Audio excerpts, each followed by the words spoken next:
like better angle, and now there's Guns. Oh my goodness, what a shot that was. Are you serious? This is 365 Sports, powered by Sikkim365.com. There's Newton taking off again after the turnover. Driving in, laying it in for two more. 365 Sports is presented by IdealMRI.com. High-quality MRIs for $497 or less. IdealMRI.com. Your health is important, so is your budget. Calcaterra knows they have numbers. They sure do. Oh, good pass. Back out to him for the three. Yes! That's all, Jackson.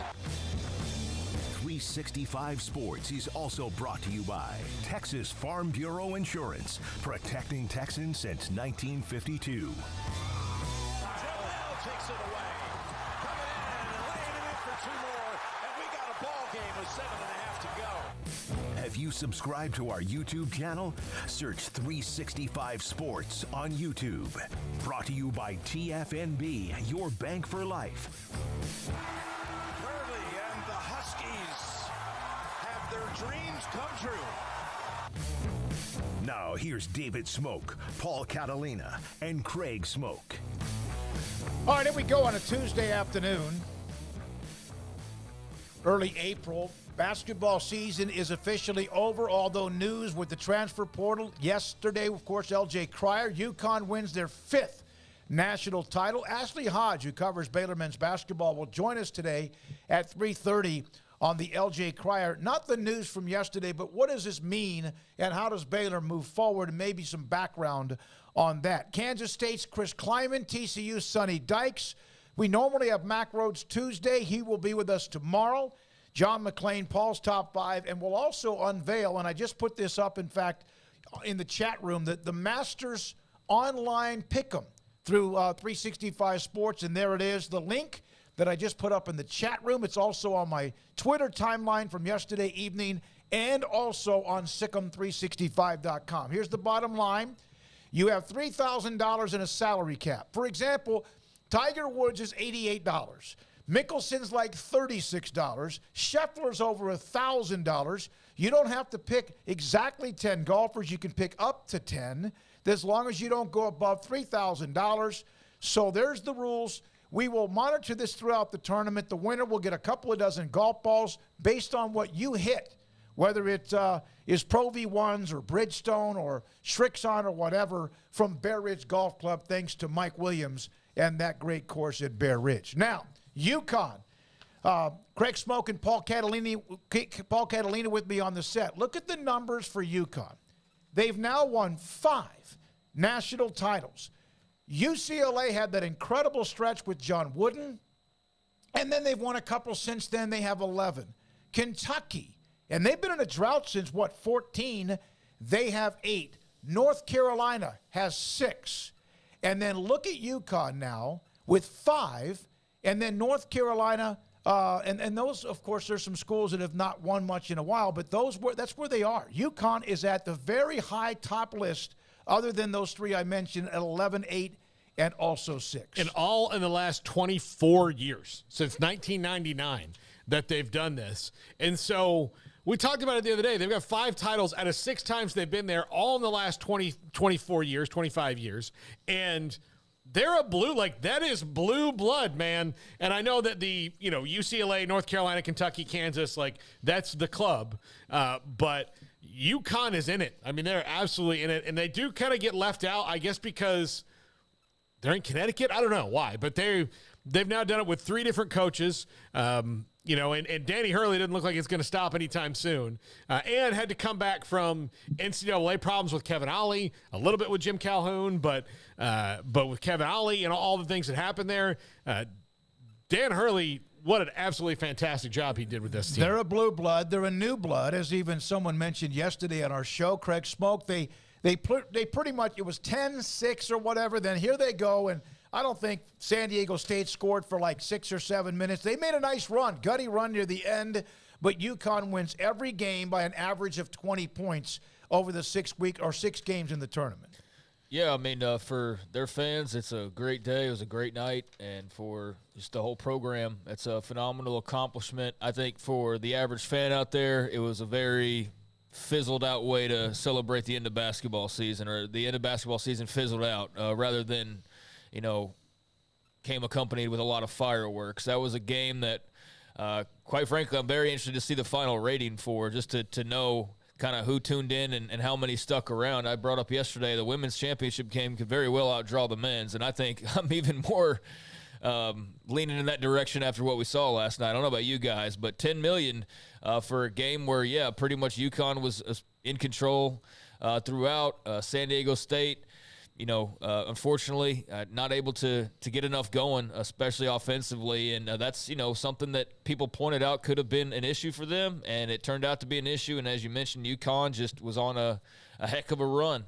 Quite the tournament for that roster, for that program. And, I just wish we would have had more bang for our buck at the very end. The women's championship was not that close of a game, quite frankly. I mean, there were ebbs and flows in it where, Iowa got within a certain amount of points, but it was, more about the, extracurriculars in that one. And I don't know really what we'll be talking about with this one, other than just perhaps the UConn Blue Blood a storyline, I suppose. Just the fact that they've done it multiple times, multiple different ways now at this stage, multiple different ways. Yeah. I think it's, as far as the Blue Blood goes in that conversation, I mean, they're now with Indiana and Duke.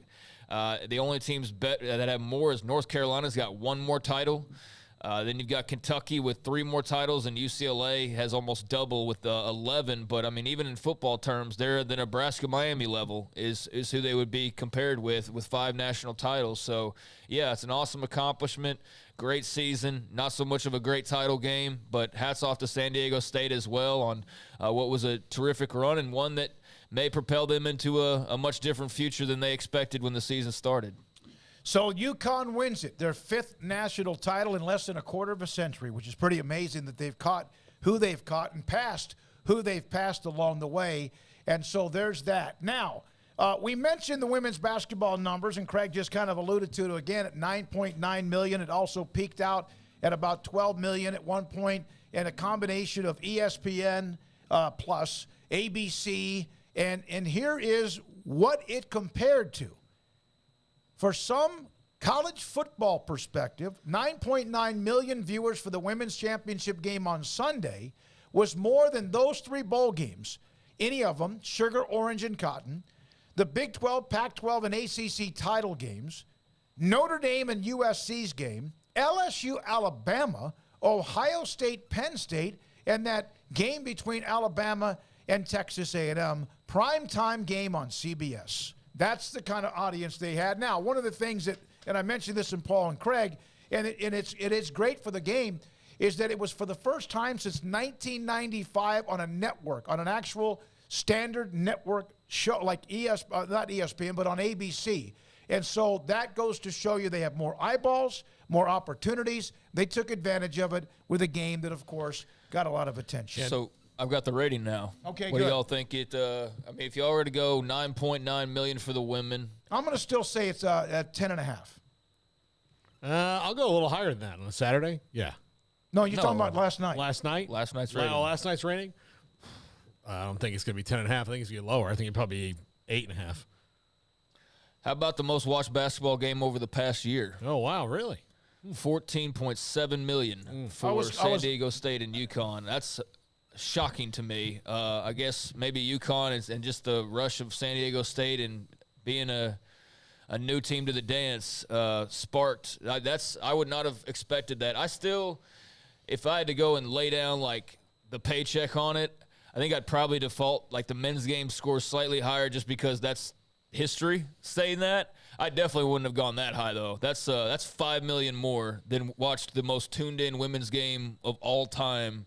And this was not a well publicized, super amped up title game by any means, other than just the fact that it was so different. But I guess different was appealing. 14.7 million for the championship game, number 1 most watched basketball game over the last year. And for perspective, you'd have to go to the number 12 spot to find the women's national title game at $9.9 million behind a bunch of NBA games, mostly Golden State and Boston from the NBA Finals. Those were a lot of the top draws. Matter of fact, those were the most of the top 10. Miami, Texas was 10th watch. That, along with Michigan State and Marquette, edged the women's game as well.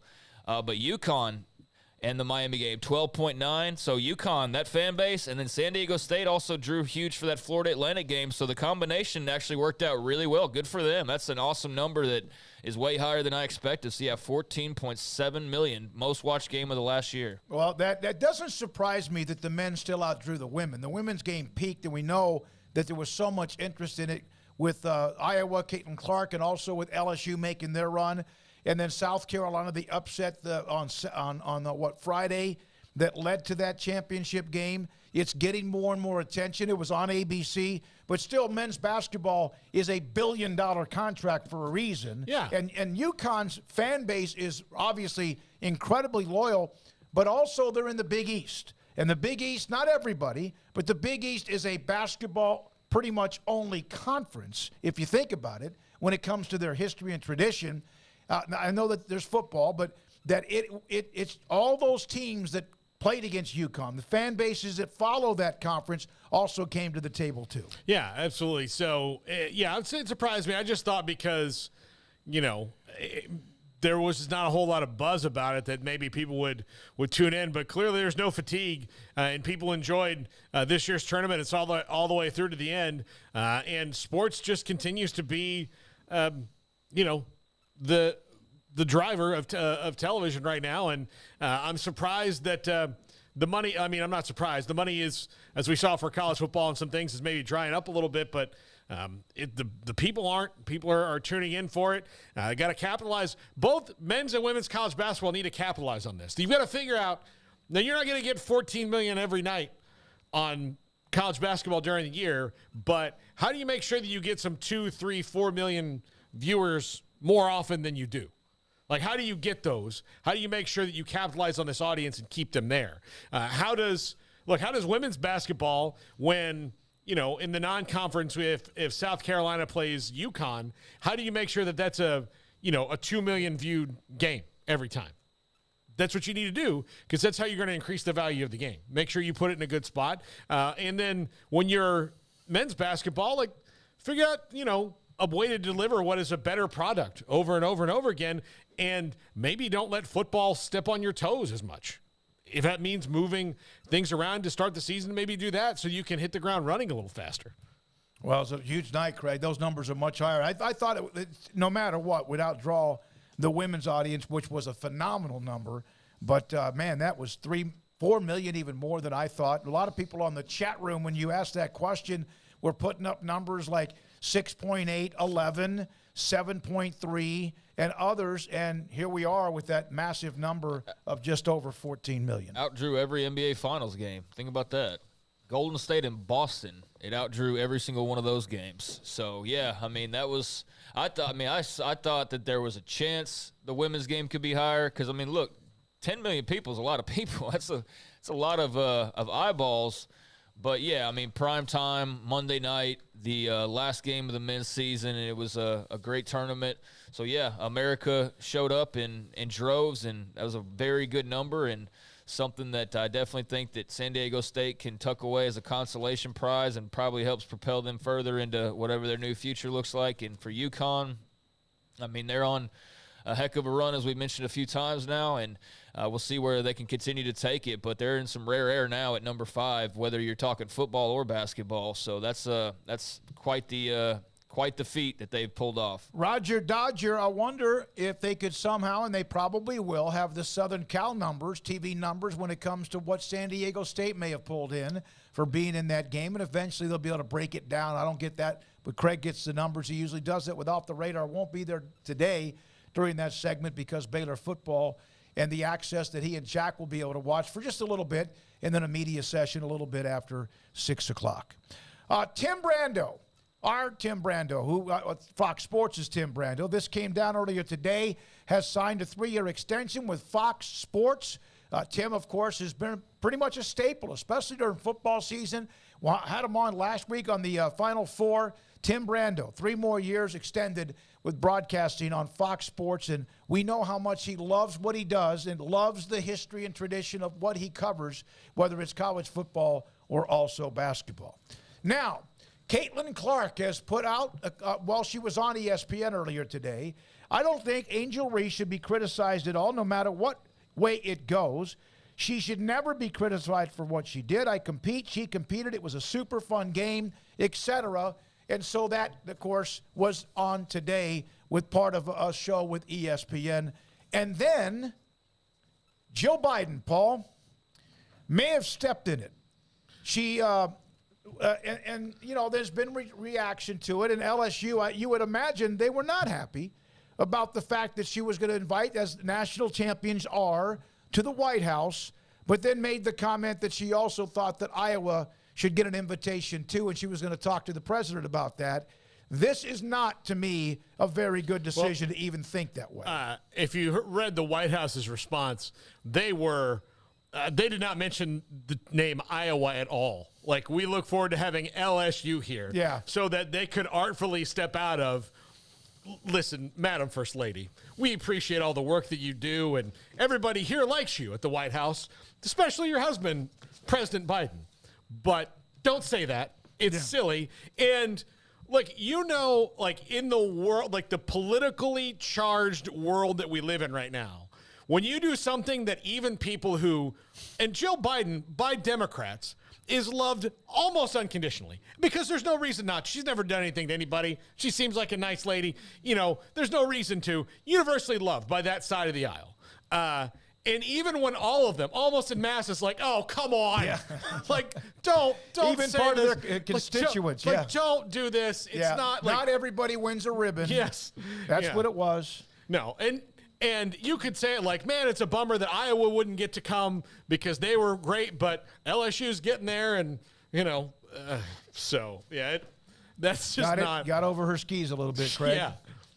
She's already, they've already walked it back, and it's not happening. Of course they have, not even, I don't know if you want to talk about walking it back or what. I don't know how serious they were about moving forward with that anyways. I realize it was a remark, but I don't know what it was beyond that. I don't know if they actually really entertained that idea or not. And regardless, LSU's the only team going, so that's already been settled, and I guess whatever backlash she may have gotten was why they have clarified since then.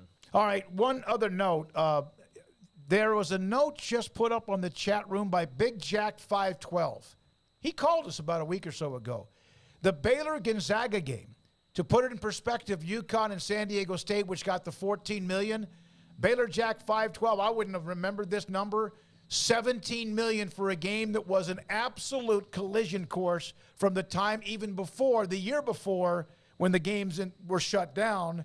Got $17 million. I don't have the history of others, how high they were, but that was something Big Jack put up in the chat room today as to put that in perspective. That's a monstrous number, and that was a game that everybody couldn't wait to see. I wonder. And even with a blowout, and they hung on with that number. I wonder, had that not been the game that we got to see, especially if it was neither of them. Say both of them, even if it winds up being UCLA, say it's UCLA and Houston instead of Baylor and Gonzaga, the disappointment of people have been like, oh, well, we wanted to see Baylor Gonzaga all year, but I guess we'll tune into this, how much that would have dropped, because that one was built up from the beginning, plus going through the COVID year where everybody was watching TV just nonstop anyway. And that's true. A lot of people were home. A lot of people, so they probably benefited quite a bit from. That was kind of past. I know that it kind of calmed down a little bit.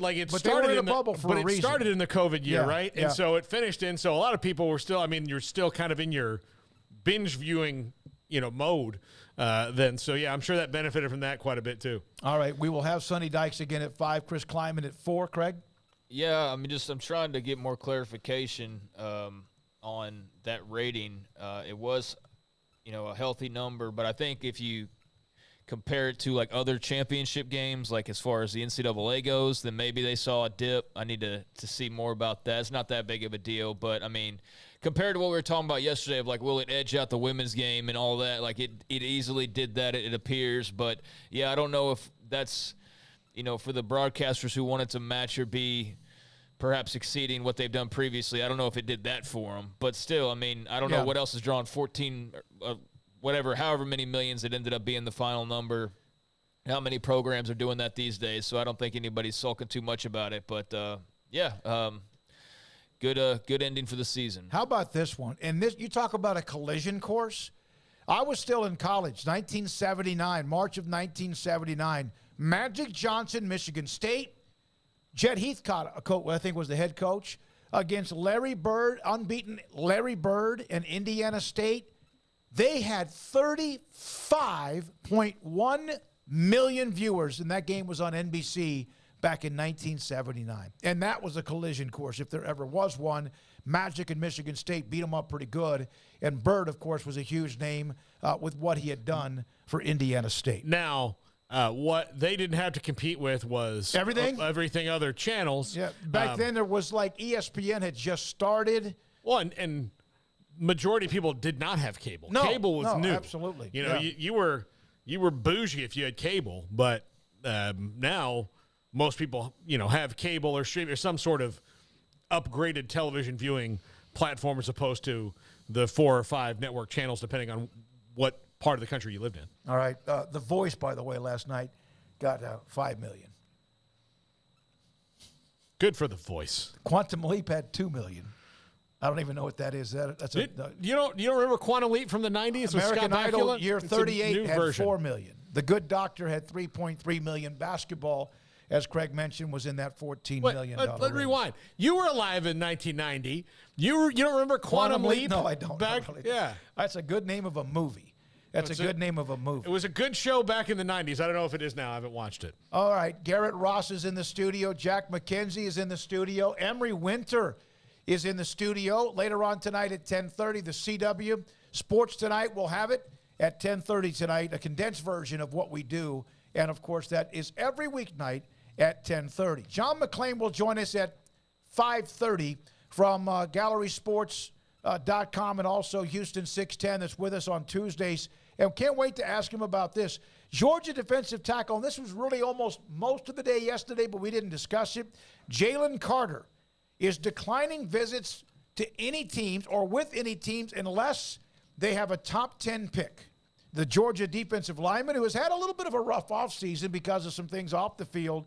But Drew Rosenhaus saying, I'm confident Jalen will go in the top 10. When we had John Cooper from Our Lads Guide, he'll join us again tomorrow. He said he doesn't think there's any way that he drops out of the top 10, but he will not visit any franchises that are not a part of the top 10. Of course, that could change between now and the draft, but there is that with Georgia defensive lineman and a stud in Jalen Carter. Yeah, I mean, I don't know what benefit it would have for him to go everywhere, but I guess they're just trying to solidify that that's where they believe he should be. It's not really up to him, though, right? Like, he's going to say, I'm not going to take a visit if you're not in the top 10. Well, all right, well, what if he falls to pick 14? Well, okay, you didn't visit that team. That doesn't mean they're not going to draft you. I don't know. Like, I don't know what the point is of grandstanding that for him and his agent, other than saying, like, we believe he's a top 10 pick and he should be in spite of what happened. But, again, it's not really up to him what pick he goes. Yeah, that's an interesting story. I don't know. I guess they just feel like there's nothing to lose. Ultimately, is just bully their way into the top 10. Is that what the plan is? Yeah, it sounds like. I mean, the agent's awfully confident that that's the tactic they should take. So I guess that's their thought is like, hey, if we just say we're not going to go work out for anyone outside the top 10, then they'll be forced to draft him in the top 10, I guess. And that was already the plan anyway. So maybe they can say, see, we told you so. I don't know. I don't know what the – You hear that? Everybody else in the draft? Yeah, I refuse to visit anybody outside the top 15. I mean, I guess it'd be more of a risk if the guy wasn't already being talked about as the number 1 overall pick for the last several months. So I'm not sure how much of a gamble that is. I mean, the biggest gamble taken was – obviously the decisions made on the road here, no pun intended. I mean, those were things that could have really hurt his draft stock, and they don't appear to have. So coming out of all of that, and by hurt and they don't appear to, I mean, maybe he's not the number 1 or number 2 pick now, but I don't think there's really all this resounding efforts to say that he's going to be like mid-first round or late, or not even in the first round or anything along those lines. So yeah, I don't know. Just trying to force their hand as much as possible is what it sounds like. I'm not sure what kind of leverage they really have, though. Thank you to all of you that are in the chat room. Appreciate that wet blanket. I met Larry Bird in 1992. I have never met Larry Bird, and I have never met Magic Johnson, but those two put on a show in Michigan State with those huge, Matt, $35 million. And again, as Paul mentioned, there were no distractions with any other channels other than what was ABC. There was not even Fox in 1979, if I'm correct. Yeah. Now, we did get pretty close to Magic Johnson when you and I went and covered the Mavericks, because he was there those nights. Oh, for the NBA. The NBA Finals. No, it was the conference finals. The Spurs. Wasn't it? He was one of those nights we were there. It was the Mavericks and Spurs up in Dallas. You're right. Yeah, we were. Yeah. He was there. He was in a food service line that we weren't allowed to go into, but he was right there. So, all right, from Simon, 365 Sports, for some football is the issue, but Jim Mora has really brought UConn around. Yes, he has. Isn't it time we finally added a key New York City area school? It's time we add the Huskies to the Big 12. We need that East Coast. Don't think it's going to happen, but I would love, again, I don't care really much about the adding anybody else, but at least who knows with what Brett Yormark is looking at. Yeah, I mean, if you're trying to play college football risk and take as many territories as possible, then yeah, sure. But I don't know how, on board all of the Southern members would be and suddenly traveling to Storrs, Connecticut on a semi-regular basis. Maybe they'd all be on board with that. I really don't know, man. I don't know what the aspirations are for the Big 12 outside of waiting and seeing what's going on out west and clearly stating that they want to be out west more than they are. But, there's also been the push as far as just trying to make a little bit more of an impression in New York City, having the coaches and the clinics that they're going to be doing from now on. And we know that, Brett Yormark is an idea guy. So I guess anything's possible. But to me, that's not a move that you make before other moves are possibly made. That's not one that you feel like you got to go out and do. And you definitely, these aren't decisions that are made just based on, right now, which is why it's kind of funny to see San Diego State made the title game. They should be in the Pac-12 from actual Pac-12 writers. And it's like, well, you were just telling me it's not about that, or you were telling me that it's not all about right now, and now it's convenient, so it is. I found that funny over the last few days. But, yeah, I mean, they're a conveniently popular product right at the moment. They'd certainly bring a lot to the table basketball-wise, which the Big 12 loves, but I don't know how they would weave into the fabric of what they're trying to accomplish, and that just seems like a bit of a long shot at this moment. I did remember months ago, reached out to San Diego State Media Relations to see if we could get the athletic director or football coach on the show. Did not work out. That's fine. At some point, maybe it will. All right, we have Ashley Hodge. He covers Baylor men's basketball. His thoughts and insights on L.J. Cryer yesterday entering the transfer portal. Chuck Cooperstein, he sent a text or a tweet out to me. He's like, what the hell's going on? And Ashley, and a lot of Craig even, I think, has brought this up, that there was always that feeling that maybe he was not happy. And we'll hear from Ashley Hodge on exactly what went into this decision. Yeah, I just want to Jim Mora has done a great job in a short amount of time at UConn. I mean, that's the thing, is they do have a football program. They're not a basketball-only school. I almost wonder if they'd be more enticing as a basketball-only school. You're talking about UConn? Yeah, I almost wonder if that would be more enticing than if they were football and basketball. But, Yormark has said that if you have a football program, they're not bringing you in as just basketball. So, yeah, I mean, Mora can't hurt the job that he did so quickly. But, yeah, I think they're down the list. But I wanted to at least give him his flowers for the job that he did. He's done a heck of a job there. He has. This is 365 Sports. Paul Catalina, David Smoak, and Craig Smoak will be back in a moment with Ashley Hodge on how Baylor reacts and what was their reaction, perhaps, to L.J. Cryer's announcement that he will enter the transfer portal and who is on deck for him. And this is 365 Sports. CAO, La Fontana, Monte Cristo, My Father, Oliva, Padron, Punch, St. Louis Ray. These are some of the names of the cigars. There's a huge list on their website, donshumidorwaco.com, and I have smoked a lot of them. Padron and Cohiba, of course, are big-time names. The Padron was last year the 1964 Padron was the number one cigar in the country a couple of years ago. They have that inside their 48-foot walk-in humidor. If you like cigars, well, Don's Humidor is a place you need to know with what Carol, Ashley, and also Cheyenne do. They have coffee beans. They also have all the accessories you need. If you do smoke cigars, they have the cutters to cut the tip of the cigar, the torch lighters to light it, and even humidors to put the cigars in, whether it's at home and you put a lot of them in, or something when you're traveling with a Pelican case that could put in 4, 6, or even maybe 12 or 16 cigars. Also, they have CBD product, Vita Dreams. If you do struggle at night falling asleep, and a lot of people do, Vita Dreams, you take a gummy, you kind of learn along the way whether you have a full gummy, a half of one, or what, and you do sleep better because you fall asleep quicker and more relaxed and not toss and turn. Don's Humidor and Coffee Beans in the Townwood Shopping Center off Valley Mills and Richland Drive in Waco. The future's bright, the time is now. College is what you make it. It's a late night pizza run and all-nighters coding a new project. It's having big dreams and making them a reality. It's a professor who knows your name and your story. It's preparation for your future, your calling, your life. And at Baylor, it's even more. Baylor, where lights shine bright.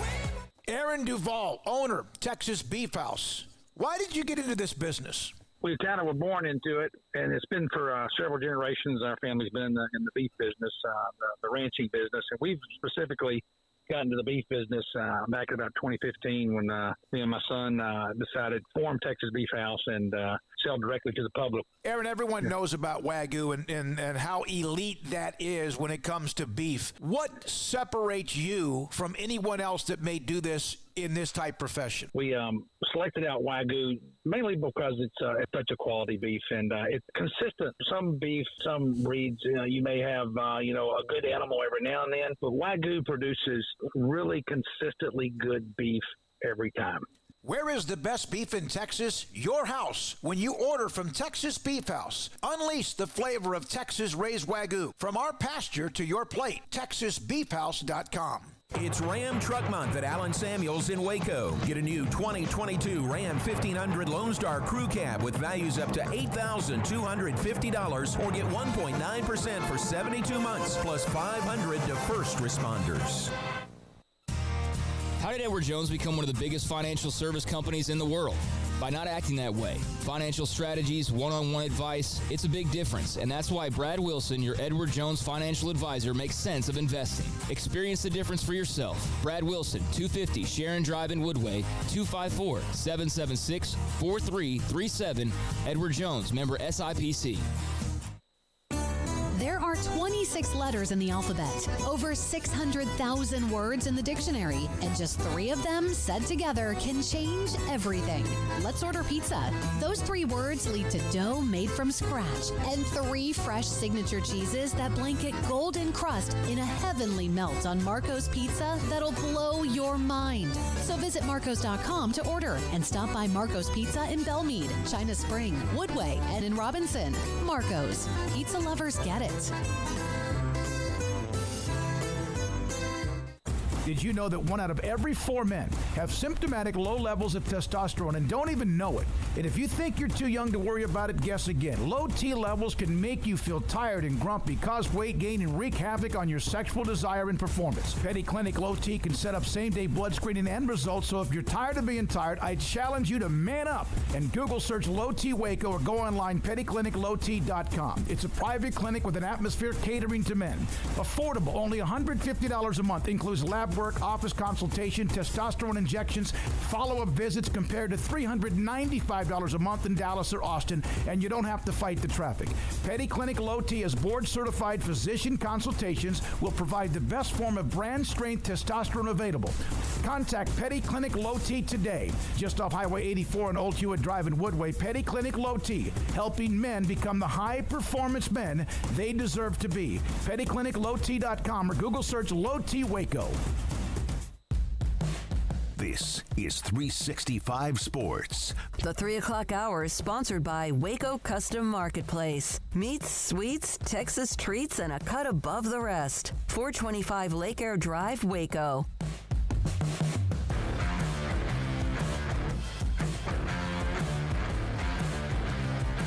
One of the news stories from yesterday that kind of was, well, initially, and then maybe I'm about to be corrected. Paul Catalina, Craig Smoak, and David Smoak on 365 Sports was LJ Cryer. It always seemed like there was that possibility.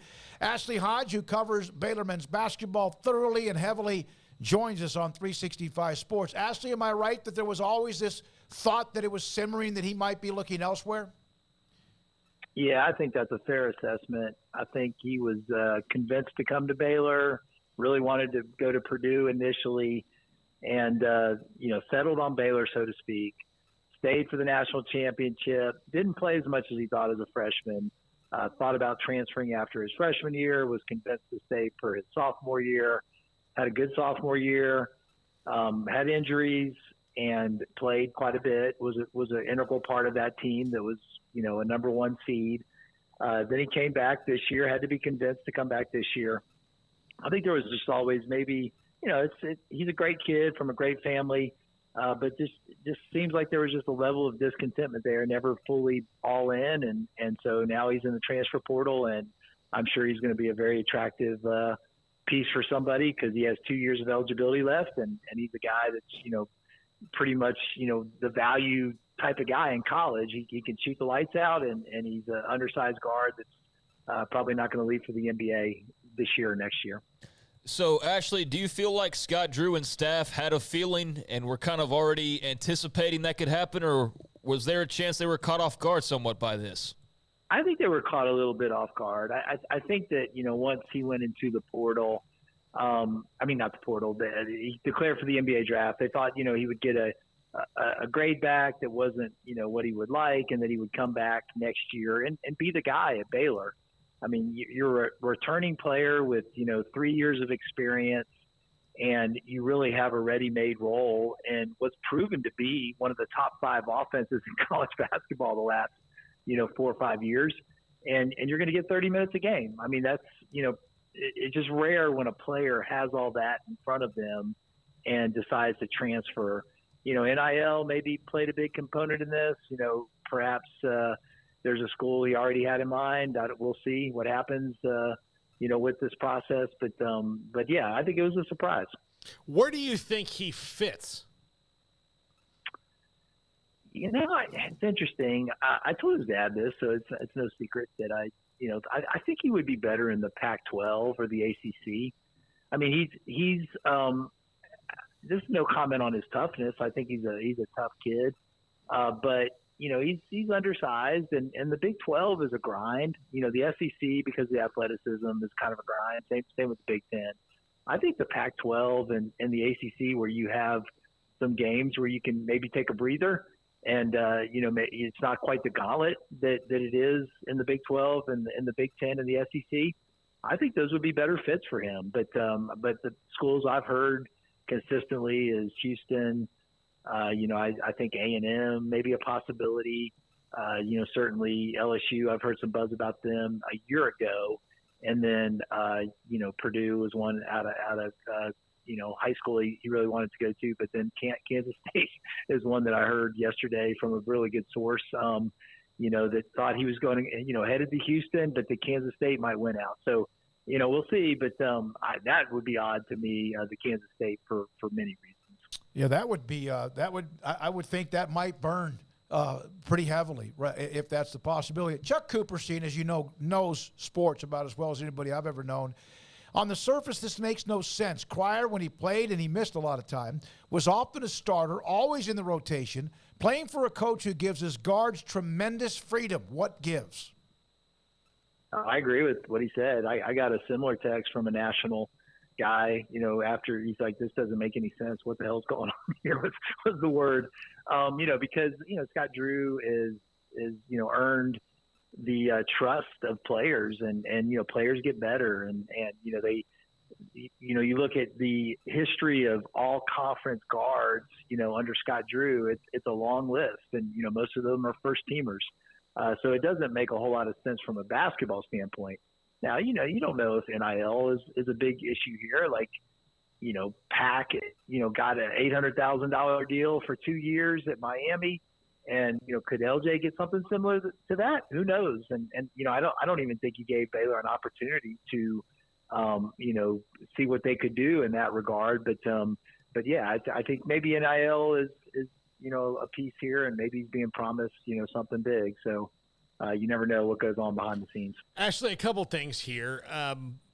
One, part of this, though, might just be the law of averages, because what Coach Drew has put into the transfer portal from guys leaving and what he's gotten out is, look, in your regular business of investing, you would tell people to buy that stock every time, because he's investing at like 5 and selling at like 5 million because of the guys who come in. They're just really good at transfers. So this is maybe just occasionally you're just going to lose a guy who's good, right? Yeah, I think you're right about that. It's really difficult, especially in this new age of immediate transfers and the NIL component, to keep everybody happy. And it just shows, like, even if you give a guy 30 minutes and he averages 15 a game and is all conference, that doesn't guarantee that you're going to get him back. You have to always re-recruit your roster, which Baylor does an outstanding job of doing. I think that I'm sure Drew's frustrated. I haven't talked to him about this, but he rarely loses a guy that he wants to keep. And the reason is because he's such a player's coach, and he's so positive, and he's so encouraging, and guys get better, and they compete for championships at Baylor. So this is a surprise from that standpoint. But, I also remember, a couple pivot points come to mind when I thought, oh gosh, this roster is never going to look as good. One was, right after we lost out to Tyler Harris, went to Memphis. And I was like, what are we going to do at the guard position? And then within a few days, Maceo Teague and Davion Mitchell commit. And, of course, we know what that led to. And then the second inflection point, was Mario Kegler. I remember when Mario Kegler got, kicked off the team and dismissed. And you're thinking, oh, wow, this is not good. Right before the season, this guy's a guy you're counting on. And, maybe 2 or 3 months later, we're number one in the country. Baylor's number one in the country. So, I think the point is you got to, trust Scott Drew and the staff. They know what they're doing.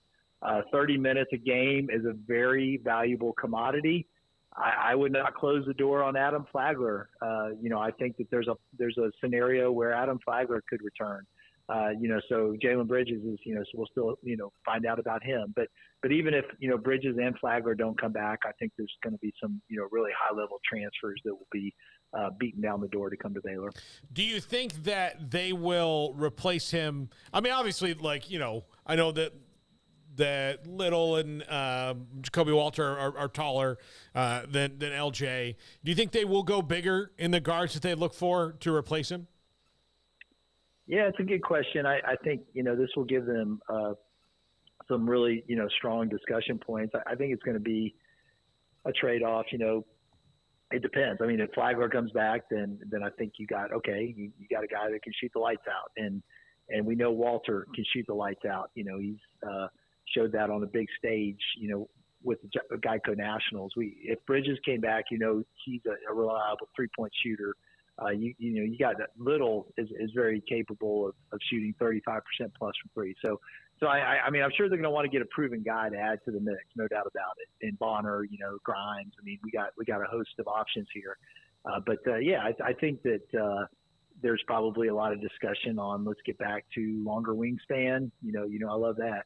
Yep. And more athleticism and really if you're going to play the no middle defense, that's a better fit for that. Just having that size and wingspan really makes that a more difficult defense to score against. Ashley, was there ever the possibility that with Keontae George on this year's team and getting a chunk of them, and I know, again, Cryer, he scored 15 points a game, but did that ever sour it a little bit that Keontae was here and getting a lot of the attention and minutes?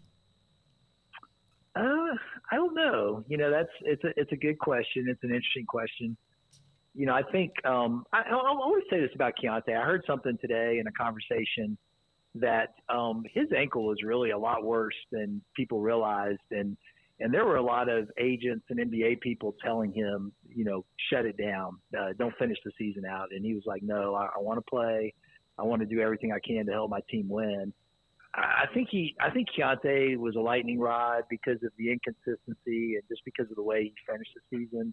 But I really think he, was outstanding, the way he carried himself, the way he represented Baylor. And, I never questioned his competitive fire. His defense left a little bit to be desired, no question about it. But to your original question, I think that it could be. I think that Cryer knew Keontae was coming in, and he knew he and Flagler would be the main focus of the offense. But maybe there's a world where he just thinks he should have gotten 20 shots a game, and I just don't think that's going to happen at Baylor. Baylor's built their success on multiple guys, being options and really, not having to be too dependent on one guy. So if you want to go to a place where you're going to, shoot it 20 times a game, then you probably win less, but it's everybody's choice to make that decision. And, I like the path that Baylor's on, and I hope they continue on that path of let's share the sugar and let's have a more balanced scoring attack. Is it fair to say that he would be the alpha this year? And why would you walk away from that unless you're just so, I guess, disengaged it doesn't matter? Yeah. It's got to be, I don't know how a rational person makes the decision for basketball reasons. So it's got to be something off the court, either feeling like I'm not featured enough, which is a basketball reason, I guess. But it's got to be NIL or that. I don't see how you had the success you had, knowing the system works, knowing they won a national championship, knowing that they were a 1 seed last year, knowing that they were a 3 seed this year.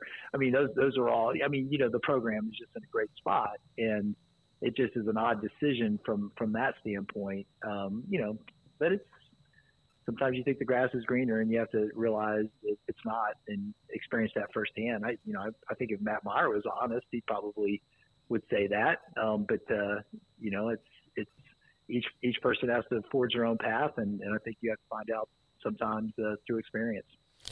Ashley, do you think that there is I'll just use Mark Vidal's example, a psycho Mark Vidal type that they might bring in to help reestablish their defensive identity?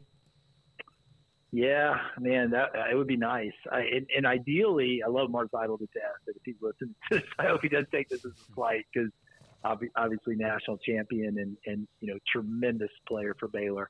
And I'll take a guy like him on your team all day long. But what if you could get that and Royce O'Neal or Ish Wainwright, a guy that can make threes? So if you can get that toughness and that grit and get a guy that can knock down open threes, then I think you got the perfect transfer. So if that's available in the portal, another O'Neal, another Wainwright type, I think that's with modern day basketball, 4 out, 1 in, having a wing that can shoot threes is very valuable, especially if you lose Bridges. You're going to have to replace it with someone like that that can make threes. So, I think if you can find that, that's the ideal transfer. Ashley, I know Scott Drew is as joyful and positive of a person as there is, but he's also a heck of a competitor. How torn do you think he is seeing another former assistant coach now joining the ranks of Big 12 head coaches that he's going to have to see on a regular basis? Tang obviously with a heck of a debut, and now Grant McCaslin out in Lubbock, and who knows who else could, eventually join that club as well. Yeah, I hope they have great success and move on to other leagues. It is tough. I feel for the coaching staff, and it's awkward. I think that those guys had to take those jobs. Those are opportunities that you might not get. So I totally get it from their perspective, but yeah, being in the same conference is kind of awkward, and it's going to be interesting to see how the dynamics play out, and especially if you have a situation where a transfer, from your team, a guy that you want to keep, ends up on another roster with one of those guys. That's going to be awkward. And I don't think that's, something that's going to bring warm fuzzies if that's the case. So we'll see how it plays out. But yeah, it's a cutthroat business, and certainly there's going to be some interesting storylines. Ashley, with those I'm sorry. relationships. Ashley, thanks for your time. We appreciate Yep. it. Really Take care. good background. Knew it would be. He's even mentioned he's spoken with LJ's father, and so Baylor does have 30 minutes to offer somebody, whoever wants to play here. Not to mention a national title 2 years ago, 3 seasons now, but 2 years ago, and a part of an incredible conference in the Big 12.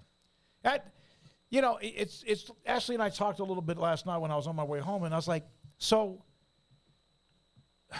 Scott Drew, he's not hard to get in front of. I mean, he will listen to you. He will try to find a solution. And I think that probably would be the biggest disappointment. Not LJ leaving, but maybe not truly sitting down if he didn't just unload with Coach Drew about what he would like more of or what.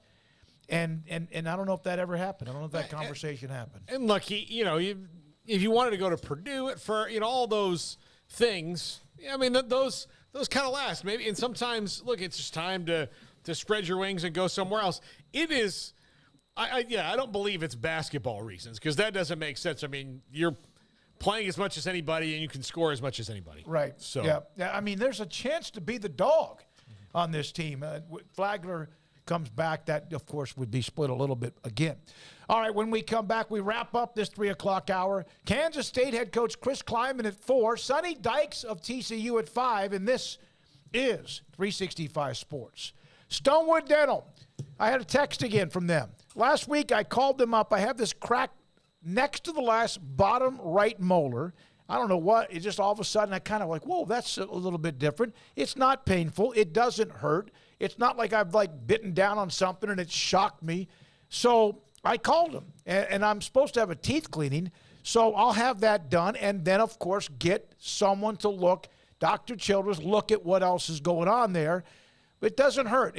But they said, listen, if all of a sudden something changes and you start to have any kind of a pain or you feel like something's building up, let's get you in here. Well, yeah, I'm sure almost every dentist office would say the same thing, but I've told you the story. Dr. Childress has met me at his office on a late Friday night because I had something that just didn't feel right and hurt badly when I bit into it. And he's done that a couple of times. Opened up early on a Friday morning, which is the busiest day possible, and got me in knowing that I needed some help. He is phenomenal. He is elite at what he does, and I know Paxton says I use that word elite too much. I mean it. He's elite at being what he is as a dentist. That place is fantastic, and setting up an appointment, reminding you many times that it's coming up, and also taking care of you when you walk through the front door. Stonewood Dental with Dr. Steve Childress is elite in Robinson, Texas. Pizza, burgers, and Bears football. There's no place around Waco that serves them all other than Bubba's 33. Come show your green and gold and enjoy some of Waco's best food and beverages while watching your favorite team, the Bears. When real Bears fans get hungry, Bubba's 33 is the #1 spot for ice-cold drinks, hand-stretched, stone-baked pizzas, and bacon-infused burgers. Join us for indoor or patio dining. Bubba's 33, Waco's restaurant and proud supporter of Baylor Bears football. Sick 'em, Bears. Cars priced right, both day and night. Average your car in Texas. Trucks built for you, red, white, and blue. Average your car in Texas. Cars that zoom with lots of room. Average your car in Texas. Count on us, a dealer to trust. Average your car in Waco, Texas. At Ideal MRI, we feel blessed to be a part of the Waco community. We're a small family business right here in Central Texas, and our goal is to bring down the cost of healthcare while maintaining high quality. At times like this, the cost of healthcare has never been more important, and unfortunately, significant illnesses and injuries still occur. That's why Ideal MRI is open and here to serve you through the difficult time. We offer premium MRIs just like a hospital with state-of-the-art technology and specialists, but you'll pay less. sometimes thousands of dollars less, whether you're using insurance or not. At Ideal MRI, we accept most insurance and there are no hidden costs, even offering financing if that's needed. Everything included in the price, and you'll not get something as a surprise in the mail later on. If you need an MRI, ask your doctor about Ideal MRI. They'll know. You can schedule an appointment safely from home online in minutes at idealmri.com or give us a call, 833-IDEAL-MRI, idealmri.com. Baylor Scott & White Southwest Sports Medicine and Orthopedics, the team physicians for Baylor Athletics, diagnosing and treating all sports-related injuries, including concussions. These specialists also provide orthopedic services for athletes and non-athletes alike, whether it's knee or shoulder pain, a wrist injury, orthopedic spine care, and even an arthritis and total joint clinic. Trust the doctors Baylor Athletics trust. Baylor Scott & White Southwest Sports Medicine and Orthopedics wants to get you back in the game.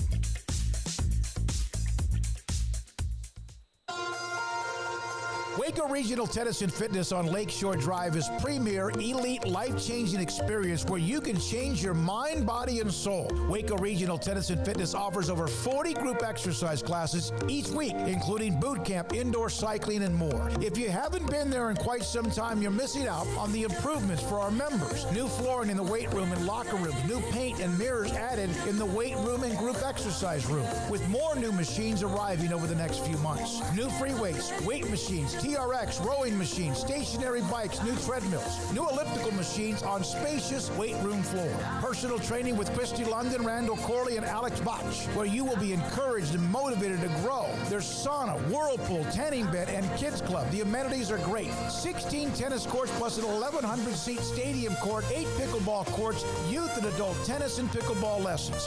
Visit our website, wacotennis.com, or visit Waco Regional Tennis and Fitness on Lakeshore Drive in Waco.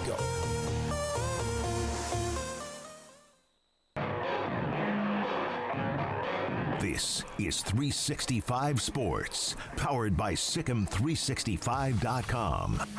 Enjoying the show? Hit the like button and subscribe. Over the weekend, in fact, we had the Athletes in Action representative on Friday's show to discuss Scott Drew receiving the Coach Wooden Keys to Life Award. I don't know if you saw this or not, but on CBS, it was on CBS with, it was Ernie Johnson, Jay Wright, Clark Kellogg, Kenny Smith, and Charles Barkley. They all congratulated him and then also made specific comments about him in their own way. And Barkley, as of course, he and Scott Drew are incredibly close. So is Ernie Johnson with Coach Drew. Barkley goes, listen, we know you're the third best coach in your family. Just, I got to tell you this. I know sometimes Charles Barkley says things, and you're like, oh, he is, to me, a freaking rock star. And he is, and he has the ability to just say exactly what he wants. He can say anything he wants. There's very rarely any blowback, even if that might be for somebody else that says it. I love the guy. You know what? I really, really do. You know what CNN wants him to do, right? Yes. Save the network. Yes. Yes. They want Charles Barkley to do a show on CNN. Yeah, I don't hope he doesn't stretch himself too thin. Now, he's also discussed that he doesn't know how long he'll continue to do this as far as the on the set. But I got to tell you, when that show began, and I don't know when it was Kenny Smith and Charles Barkley, Ernie Johnson, and then there's been others. Jay Wright was great from Villanova. But, then Shaq came in, and they had to kind of find a way. And Ernie Johnson, as you said before, as a traffic cop, is the best I've ever seen. And there have been good traffic cops when we're talking about on the set with multiple major personalities. He's on a set with guys who are only trained in television by doing it every day. Yeah. So they weren't. Ernie Johnson went to broadcast school, or maybe he didn't, but he grew up in it. He was only a broadcaster. He wasn't an athlete.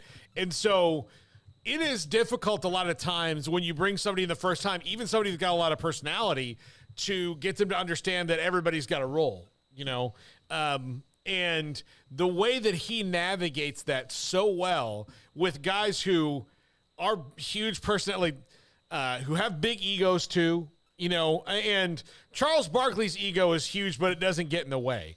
And I think Charles Barkley and Ernie Johnson are responsible for Shaq's enormous ego not getting in the way of him being a television guy. I'll tell you this. I have to deal with you and Craig and your egos every day. Yeah. It's exhausting. Yeah, I'm a diva.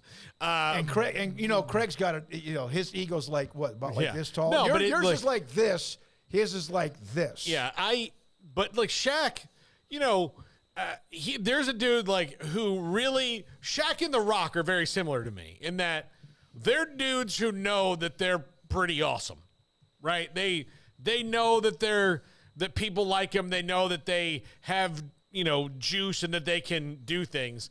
But if you don't have somebody to ground you, that can be detrimental. Look, it just now recently happened to The Rock. The movie Black Adam failed, and he was trying to kind of take control of that part of the movie company, and it didn't work out. So he grounds you. I think Ernie Johnson and Charles Barkley have done that with Shaq. I think Kenny Smith just fits in really well because he enjoys what he's doing. They have such fun, and yet they all know their basketball. I wondered a little bit early on if a bunch of professional basketball players or whatever could understand the college game, and they are fantastic with it. And one thing about Charles, he's not afraid to say exactly how he feels, no matter which side of the aisle you might be either way. Jason, Ernie Johnson went to broadcast journalism school at Georgia. Okay. And, of course, also nice to have that note on the chat room. All right, we're now joined by Big 12 championship head football coach Chris Klieman at Kansas State on 365 Sports. It's always great to have Coach Klieman join us, and he has many times before. So, Chris, thanks for your time, Coach. We appreciate your time. How do you, when you come off such a successful season, and you've done this before when, of course, you were prior to Kansas State, how do you make sure no one forgets how hard it was to get there? Well, you mentioned it quite a bit. Thanks for having me. You talk about it. You don't just let it lie. You talk about it, and you handle the complacency by challenging guys. That was the 2022 squad, and I think you really got to lean on your leaders, especially your older guys that obviously were here for the championship, but a lot of those guys were here for an 8-5 season to a 4-6 pandemic year. That they know what it took to get to that stage that we had last year, and so we're excited about the challenge. We know it's a great challenge. One of those guys is your quarterback, Will Howard, who was thrust into duty last year. And that was kind of his MO until now, right? Kind of thrust into duty. And he had his ups and downs getting to that point last year. And then he was fantastic. What can you tell us about the mental growth and clearly, like, maybe even bulletproof nature of him? Because sometimes all those ups and downs can break athletes. Yeah, I tell you, he's a great example for everybody in our program. You're right. You talk about thrust into it in 2020, thrust into it in 2021, thrust into it in 2022, and he earns the right and earns the job in 2022 of going through adversity and being stronger because of the adversity. Any of our young players that are having difficulties, I know, have reached out to Will, and Will's open. Will wants to talk to people about it because it's made him stronger and it's given him more confidence. And it's fun to watch him during spring ball because the same command that I saw from the last 6 games on in 2022 has carried over to the spring, and he's in total command of the offense as well as just being a phenomenal leader for the whole football team. So, obviously, winning the Big 12 championship, dramatic fashion against TCU, who went on to play for the national championship, and you played in the Sugar Bowl. How much oomph, adrenaline for the program did winning the Big 12 title and being in that game, and even though you lost to Alabama, being in that spotlight too?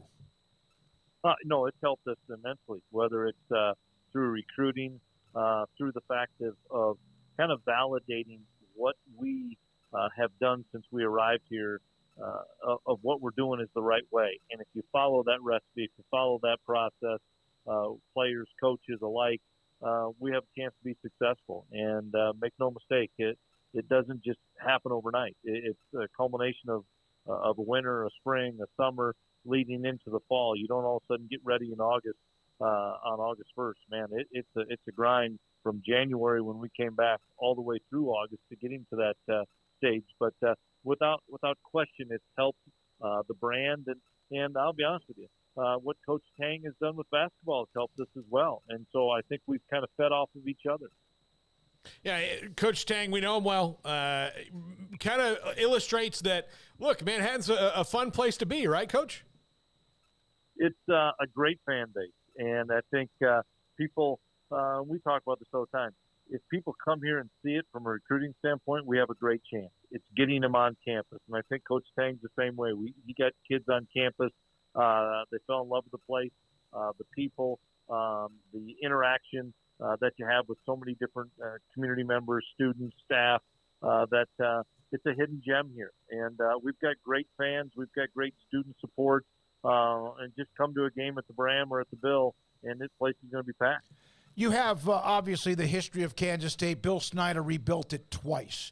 The first time was maybe one of the greatest miracles in all of college sports. Baylor basketball with Scott Drew's probably in that conversation, too. What was it like when you arrived there, knowing he's there and feeding off of that a little bit? How much conversation do you have with him? Well, make no mistake, it was the greatest turnaround in college football history. It wasn't even close with what Coach did with K-State. And I played against K-State when I was at Northern Iowa in the late 80s, and there wasn't a soul here. Mm-hmm. And we beat him both times, so I know what he did. And everything we have, we talk about it a lot, everything we have, all the facilities we have are because of Coach. And Coach laid the foundation for all of us to continue to live up to. And we have conversations. It's been great. He's left me alone, but when we see each other, we have great conversations about a lot of different things. And it's just fun to be able to reap the rewards of what he started, and then we continued to elevate. And I know Jerome talks about that a lot of not rebuilding and reloading, but elevating. And that's something that I think at Kansas State athletics, whatever the sport is, it's continuing to try to embrace our history and then elevate the future. Coach, I know that sadly for you and for anybody in college football, there's not a Deuce Vaughn tree that you can go to and pluck one off, but you do have a very interesting replacement that you got out of the transfer portal to me, and Trayshawn Ward, who came from FSU, who I know from watching him a lot, really seems to fit what you guys do really well. But how do you replace Deuce Vaughn? You really probably can't do it with just one guy, can you? No, you can't replace Deuce Vaughn. He was one of the more electric players in college football and get a chance to play in the NFL. Just all the things that Deuce did, not only out of the backfield and, out as a slot receiver, but the leader he was, the way he represented himself every day at practice or off the field. He just did so many things. But, he taught an awful lot of guys how to do things the right way and how to prepare the right way. But you're right. It's going to be a combination of guys. We were really pleased with DJ Gibbons last year coming in and really running for some really tough yards in critical situations in a number of games down the stretch. And then we added Trayshawn. We have some other younger players in our program that are getting an opportunity this spring. But it's going to be a handful of guys that are going to try to at least fill the load of what Deuce is leaving behind. Coach, did you ever at any time back when the summer of 2021, of course, Texas and Oklahoma, that story pops, Bob Bowlesby responds by adding 4 schools. And the Big 12 now with Brett Yormark seems to be maybe in the best shape it's been ever as far as the way that things are moving forward. But this year the schedule's different. You don't play everybody because you can't. There's 14 teams. Could that set up a team having an easier schedule than somebody else in any way? Let's hit that a couple ways. I'm so excited with what Commissioner Yormark has done. I'm excited about the teams that we have brought in. Granted, Oklahoma and Texas are going to give one more year here, so we've got a lot of teams. I don't know because I think we all know with the advent of the transfer portal, if a team was really poor a year before, they could be really good in a hurry. If a team was really good and they lose some guys, they can be mediocre in a hurry. I think the transfer portal has brought so much parity to college football that you can't look at games anymore and say, well, that should be a win or we got a good leg up there. I think in the Big 12, I think it's a really good league. I think there's a lot of really good leagues out there. I think every league is getting better or getting more equal simply because of the transfer portal. What are your thoughts about the college football playoff expansion, giving everybody absolutely, when they start workouts in August, whether it's you or whoever it might be, Boise State, everybody has a chance. Isn't that what the bottom line is you hope you never get away from everybody when they start practice, they can get to the national championship playoff? Yeah, I know we're a little ways away, and, to get to 12 is one thing. I hope that it continues to expand. I was a part of that system for 8 years at North Dakota State, and getting to that tournament was a huge deal. And once you got to the tournament, and there were home sites all the way up to the championship game, you had to go win on the road. You had to play your best football at home against an opponent you didn't know much about because you didn't have familiarity. I think it's a great thing for college football. I don't see a negative to it. We played 15, 16 games at North Dakota State. The kids are resilient. If they get an opportunity to continue to win and advance, I think it's great for college football. I wish it were happening this year.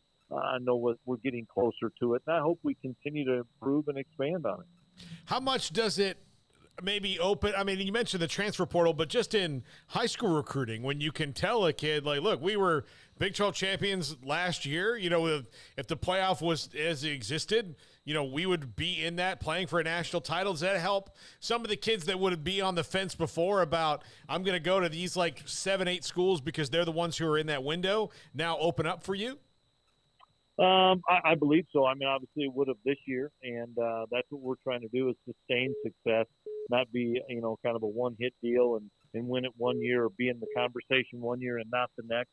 That's the challenge about building the culture. And but without a doubt, we've talked about it with recruits, and I keep referencing basketball. We didn't win the Big 12 tournament or didn't win the Big 12 regular season, but lasted as long as any team did in the NCAA tournament. So if you can just get into that field, and I think there's an opportunity if you play really well and beat the right teams at the right time, you're going to get into that tournament. So we're excited when it comes. How many times did you pick up a phone or your AD pick up a phone and call, for example, what is considered, and I don't like the term either, Power 5 school when you were at North Dakota State and you got a click?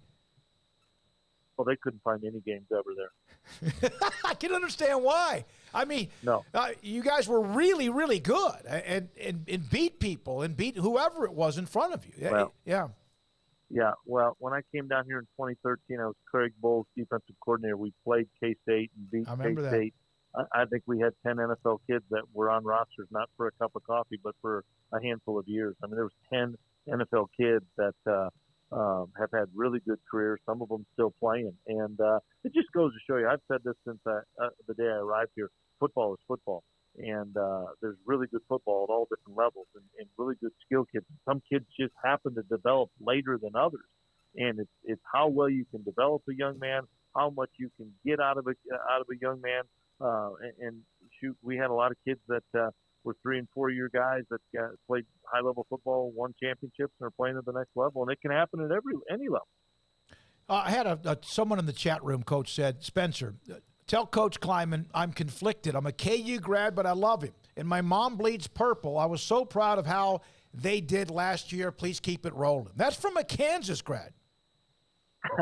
Well, that's pretty unique. But I'm friends with Lance Leipold. I thought Lance did a tremendous job last year, and good things happen to good people, and Lance is a good person. So I don't root. I know there's the rivalry and stuff, and I want to beat their tail just like they want to beat ours, but there's a lot of respect there.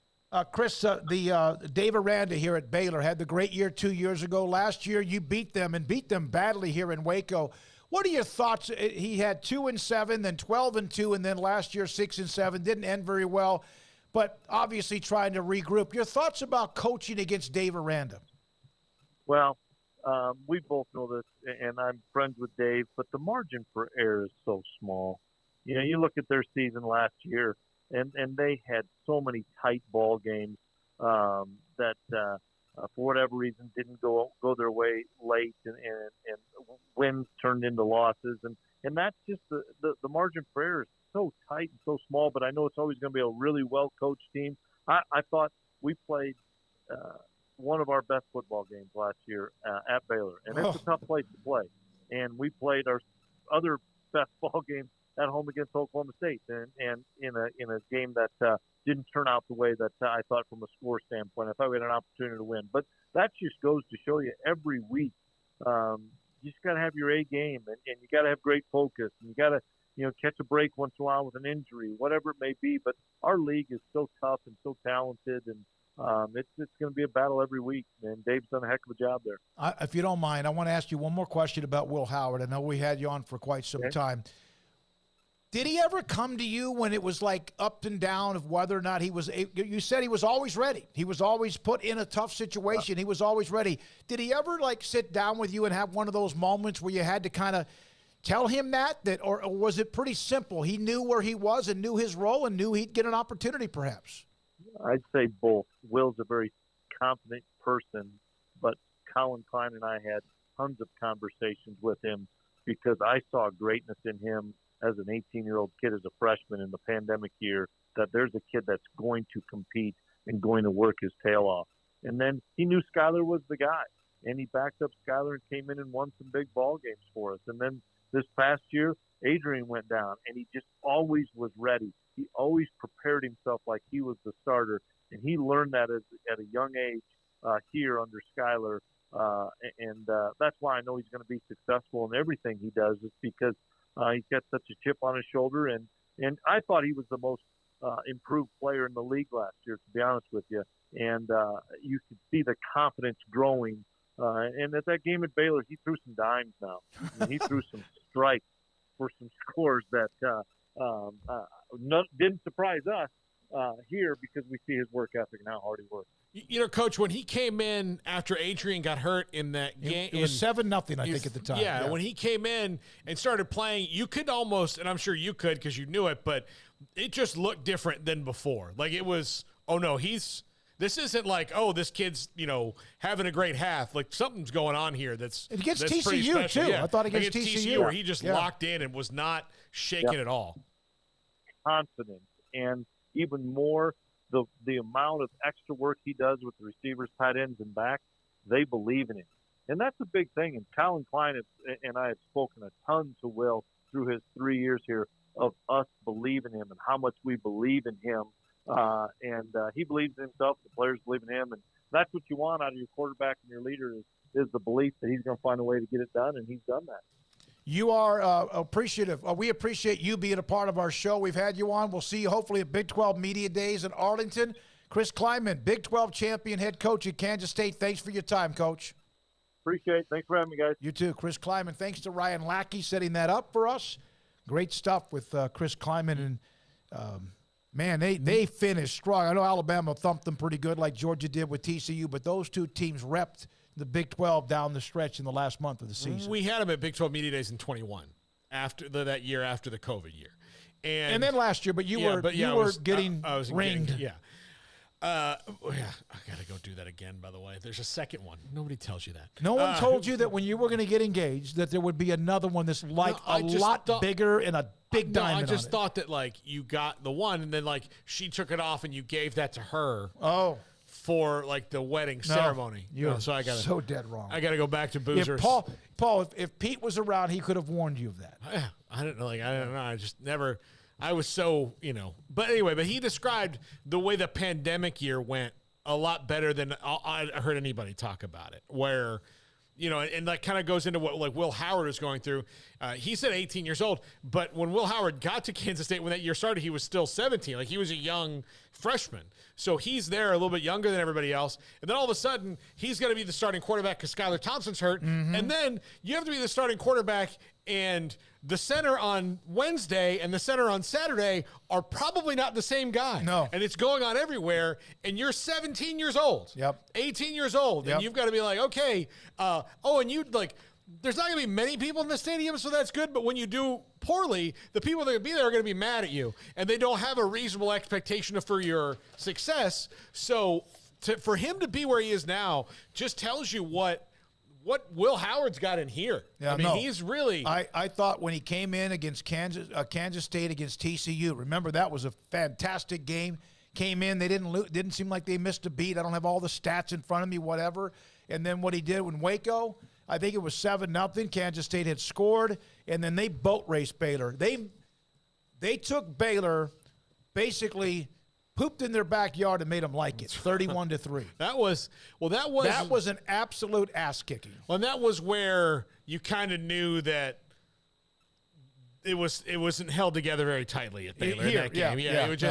It wasn't, and Kansas State was about to do something really special, and Baylor was the boat was rocking too hard. All right, when we come back, we're not done. Normally on Tuesdays, Mac Rhodes, but we'll have Mac tomorrow at 3:30 to get into many things, of course, including looking back at the NCAA tournaments, both the men and women's tournaments, and a few other notes that I had when it comes to the arms race in the facilities. If you're not around here, you don't see it. Man, there's dirt, concrete, everything, cranes, etc., all throughout the campus over where is the football or athletics offices are. But now they're building that football ops, the pavilions, like less than 400 yards from where we are on the other side of the Brazos, catty corner from the football stadium. And that doesn't include what they're doing with the indoor, extending that. And we'll get into the facilities and much more. His thoughts about the numbers for the men's game, but also the possibility of women's basketball, which has been a non-revenue sport. I bet, and am I wrong, Paul, on less than the fingers on my hands, maybe 2 or 3 schools, and I don't even know of any of them. Not even the UConns are actually revenue-producing women's basketball because the TV contract is so minimal. And that might change because of what we saw this past weekend, the numbers that came out. Yeah, but part of it's on the networks to promote it. And ESPN has made it very much part of their. I mean, even if you go online, you see them much more involved in what how they cover it. And look, you can take her. Not that ESPN's everything. No, but you can take her or leave her as a personality. But Sarah Spain, in particular, has kind of taken that up as a mission to promote women's sports and talk about them on the show and do the different things, which is going to be necessary for them to grow. They're going to have a segment of the part that men's sports have, because if it's just one of those things where, okay, well, I'll watch the college women's basketball Final Four, but nothing ever else. Yeah. And this is this is not even a judgment on what you decide to watch when, but if you're ESPN and you're giving any money into it, if you want to make any money out of it, you need to start promoting what you have and try to reach an audience that you're not getting. So that's what they need to do. And I don't think until recently, and I'm talking the last probably 4 or 5 years, they really have. Let me tell you something. Everything changed. That doesn't mean you're going to get 9 million people or 10 million people watching the game. Because I don't know how often you're going to have that kind of the Caitlin Clark beating South Carolina, the great story of the surge with LSU and how they were in the same conference with South Carolina in the SEC.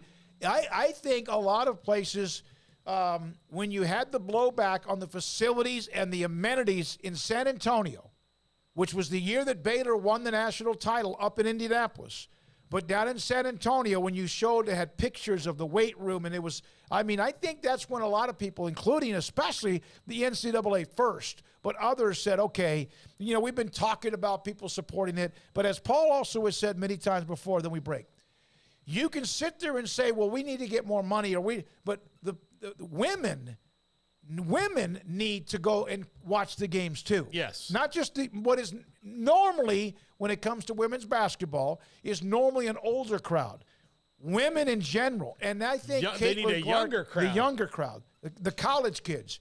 And I think with Caitlin Clark, and now you've got this personality-driven team in Baton Rouge, perhaps that helps us. And not a one-year deal, but perhaps a little bit long-term. From Bobby B., Chris Klieman is a quality guy. He'll continue to win big there at Kansas State. His guys play with an edge, definitely manhandled us. He, of course, is a K-State fan, a Baylor fan, Bobby B. Katie Rader, $10 super chat. Thanks for the show, guys. Good stuff. $10. Katie Rader, who's happy. McCaslin was introduced yesterday. We'll have Grant on the show this week.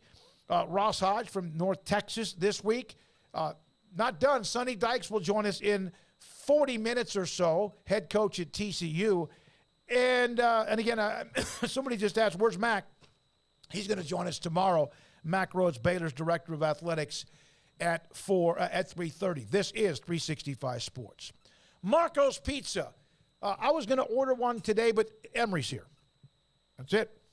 I was going to order a pizza, but Emery's here. And I don't like him. He's not been very good to me lately. Emery's like this. What? No, I'm just joking. Emery is one of the nicest, kindest young men that you'll ever get to know. Marco's Pizza with Magnifico pizzas starting at $9.99. They have the pepperoni Magnifico, and I've been mentioning them now, well, for almost 3 years when we started this show 3 years ago on Thursday. The sausage Magnifico. Now, that's got my attention. If you look at just the picture, the image on their site, marcos.com, Lord, it's unbelievable, just filled with sausage. And then, of course, the ultimate Magnifico, which is pepperoni and Italian sausage combined, and there's no space. There is no open space on that pizza. If you like thin crust or thick crust, if you like it Chicago cut, which is square cut or regular cut, they can do that. Unlimited medium one-topping pizzas, $7.99 a piece, online order right now. $3 off large specialty pizzas, online order that right now. And 2 medium one-topping pizzas, cheesy bread, and 2 liter of whatever drink you want for $21.99. Order online. Marco's Pizza, 5 locations in the Waco area. Bob Mock, the owner, marcos.com. Pizza lovers get it. TFNB, your bank for life, is the official local bank of Baylor Athletics. Find out why more Central Texas are making TFNB their bank for life. Sign up for our Edge checking and savings accounts to earn interest or cash back. With 5 convenient locations and an award-winning mobile app, banking has never been easier. TFNB, your bank for life. Member FDIC. In Texas, there's pea-size hail and baseball-size hail. Guess which one hit our house? We didn't even know where to begin, but we called our Texas Farm Bureau insurance agent, and he was so reassuring. He knew exactly what to do to get our house back into shape and our lives back to normal. Now, we're even more thankful for the roof over our heads. Stop by and see our agents at one of our 3 McLean County locations. Coverage and discounts are subject to qualifications and policy terms and may vary by situation. Boots add protection. Good boots help you climb better and move forward faster. And when your son or daughter steps into the boots of a U.S. Army officer, they also learn how to lead. In these boots, they'll gain more confidence with expert training in one of more than 150 occupational specialties. In these boots, they'll stand a little taller and lead a team with diverse backgrounds and areas of expertise to successfully accomplish whatever challenge comes next. In these boots, they'll earn respect with valuable experience from day one that will give them solid footing for success into the future. Highly qualified candidates who earn a spot on our team can receive comprehensive health care coverage, college tuition assistance, and a bonus of up to $40,000. See all the things your son or daughter can achieve in our boots at GoArmy.com. U.S. Army Waco Recruiting Company, 254-598-8131 or 254-776-1543.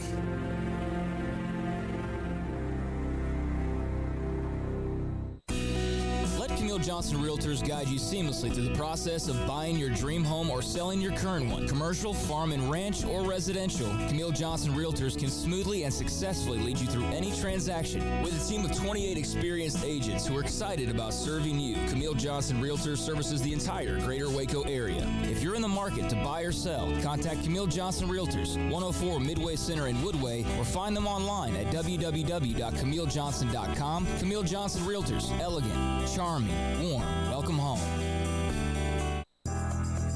Riverbend Liquor and Wine, Lakeshore Drive, North 19th Street, right behind the bank, is a hidden gem in Waco. If you're a fan of bourbon, especially local Texas bourbons, that's where you gotta go. Balcones, TX, Devil's River, whatever it is, they've got it. Riverbend Liquor and Wine, plus the best selection of craft beers in Waco, seasonally churned out throughout the year. Whether it's spring, summer, fall, or winter, Riverbend Liquor and Wine, best selection of craft beers, a speedy drive-through window, and excellent customer service. Find out more on Instagram or just go by and see them. Lakeshore Drive at North 19th Street behind the bank.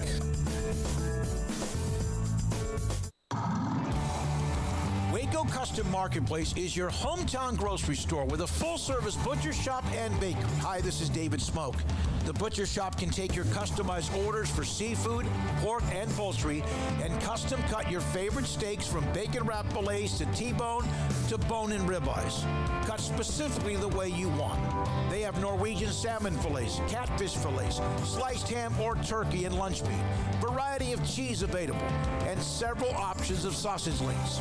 Fresh chicken breast or whole chickens, sliced bacon, pork chops, ground beef, marinated beef, and chicken fajitas, and always large briskets available, plus fresh vegetables. So the great product, customer service, and family tradition of the Bauer family continues at Waco Custom Marketplace, open Monday through Saturday. A full-service butcher shop and bakery available. Waco Custom Marketplace, 425 Lake Air Drive in Waco, or WacoCustomMarketplace.com. This is 365 Sports, powered by Sikkim365.com. The 4 o'clock hour is sponsored by Boozer's Jewelers, the wedding ring store, specializing in custom jewelry and repair, all in-house.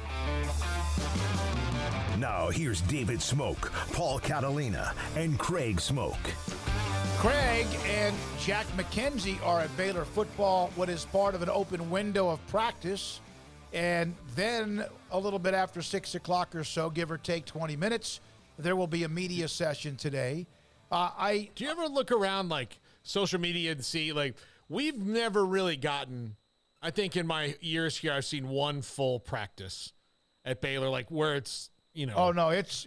I mean, but look, Guy Morris used to, he didn't care. Please come out and watch us do anything. Practice, play, you know, if we're going to have a pancake dinner, you know, please watch us do that. Like you just needed eyes. So you could go and the media could say the whole time, but now things have changed so much. But then you look around and I look at some of these people that are at practices at like Notre Dame and places like, how long are you guys there that you're going to see this? Yeah. This is kind of insane. Grayson did an overview. They had a scrimmage, I guess, over the weekend. And Grayson in the premium section did an overview based on just him picking the brain of some people and getting some that, you know, kind of gave him a glimpse of the quarterback situation. Shapen had a really good scrimmage, and yeah, as you would expect, is ahead of the curve right now with the incoming Sawyer Robertson. But it's early, we'll see. And if that's the case, and Blake is playing well, that's damn good news because we know how last year went. So here is the link yet again. We'll probably put this up one more time tomorrow. We are having an online link. Paul set this up. This is the Masters, which starts on Thursday morning. 2 or 3 rules here. That's the link, and I put the link up. Paul just put the link up of my Twitter feed that has the link to you being a part of this competition. Leave that up for a second, Garrett. 3 things. 1, there's a salary cap. Every player has a value. Like Scotty Scheffler's like $1,034, and it may not be that, but I'm just giving you an example. And then you might have somebody that's $495. Tiger is like $8. I think Mickelson's in that same neighborhood. I thought Tiger was 88. But the bottom line is you could pick up to 10 golfers. You go on there. It's real easy to do. Pick 10 golfers. If you go over the salary cap, it's going to tell you that because you can't submit if you have $3,500 in golfers. So everybody has a value. You have $3,000 in a salary cap to use based on the way they set this up and the world rankings. Golfers, again, based on current world rankings, the golf rankings. You also can choose up to 10. You could have 7, but then that's 3 less that might do well. But you have 7. You cannot choose more than 10, and you cannot go over $3,000 in salary cap. And the team that earns the most total prize money will win. And the entry fee time is the tiebreaker. So if you've already entered your team and you're tied with a guy or a girl that ends up entering tonight at 11 o'clock, you're going to have an advantage if there's ever any kind of a tie. So there it is. That's the link. It's on my Twitter feed at David Smoak, DavidSmoak. It's in our premium section if you're a member of Sikkim365.com. And also, Paul put the link up just now in the chat room to my Twitter feed, which has the link for you to join. I have 10 golfers. I think I ended up like $34 shy Maybe not even that much because I would have added another golfer of my $10 and my $3,000 salary. My strategy on this is you could do like 4 golfers and get to 3,000 that you think are going to be the top 4 or in the top 5. I think that's a bit of a risky proposition there because, if you do that and he gets locked in on Thursday and one of your guys misses the cut, well, then you're going to, you want to go – if the overall winnings is who wins the most money combined, you don't even really care about the winner unless you kind of luck into that. Right. Like you want to get guys, I want to get guys who are in the top 20. That's really what my goal is. So to get you more want guys in to get to the weekend. Yeah. So I want guys to get to the weekend. I want guys who are going to finish in the top 20 to 30. So to do that, I need 10 players. I still think, and I know this is very, costly. The way I've always done these major championships, and it's got to the point where we had last year like 200 people sent me emails because we did it that way. We did it before. You could pick 4 guys. You could pick the top 4 players in the world, and whoever had the overall best, I guess, score to par, whether it was 18 under or 14 over, that was how we decided it. But you could not have any of your golfers miss the cut. I thought it sounds penal, but I thought it was great. And I don't know how this works, but that's on there. I've already got my golfers locked in. Now, AMPD finished first with 140 points. Rock Piece and Scotty B. Paul all finished with 140 points in the Sikkim Bracket NCAA Tournament Challenge. So you need to get in touch with, I don't know how you're going to do that. I mean, it's at 1-2, a 3-way tie. I'm sure there's a tiebreaker that gets a signed, what do they get? The winner of the basketball deal? It's it's like a national championship placard. Okay, all right. So we need to make sure we send that out to everybody. I finished fifth. And then, by the way, I had UConn winning the ESPN Challenge Bracket. Don't act like you guys don't know. I did really well. I was in the top 98 percentile because I picked UConn. It's amazing what happens because you get the winner, you get massive points. And, Garrett, I'm glad that you showed me that last night. Said, hey, by the way, great job with the ESPN college basketball bracket that I'm normally just – and I had Arizona and overcame Arizona losing immediately. So there's the update on that. All right, now, let's see here. What else we got? I came in 27th, so out of 134. That's the first time I think I've ever beaten you in the basketball thing. Paxton, my picks are Scotty Scheffler, Justin Thomas, Justin Rose, DeChambeau. First time I've seen him in a while. He's really, really trimmed down quite a bit from being overly proteined. Bubba Watson, Tiger, Hideki, Harold Varner, who gets overlooked, Dustin Johnson, and Jordan Spieth. Man, how in the hell, Paxton, did you get how did you get them with $3,000? I think Paxton's broken the code. I think Paxton has broken the code. Oh, remember last week I mentioned that if Virginia Tech won the women's national title, it would leave Kansas State as the only college without a national championship. Wet Blanket said I had a Kansas State fan tell me they've won 3 natties in bass fishing. There you go. Hey, but that's not that could be a club sport though. It may not be an NCAA sanctioned. It could be. It may not be. I don't know. And then and Bobby B. Smokey over-proteined. Yeah, that's kind of what DeChambeau was. A lot of supplements, and he was eating like 48 peanut butter and jelly sandwiches a day. Yeah, Victor Hovland is my pick. Willie Wilson. Hey, it's weird to me. Didn't he play center field for the Royals? Yeah. I like Victor Hovland.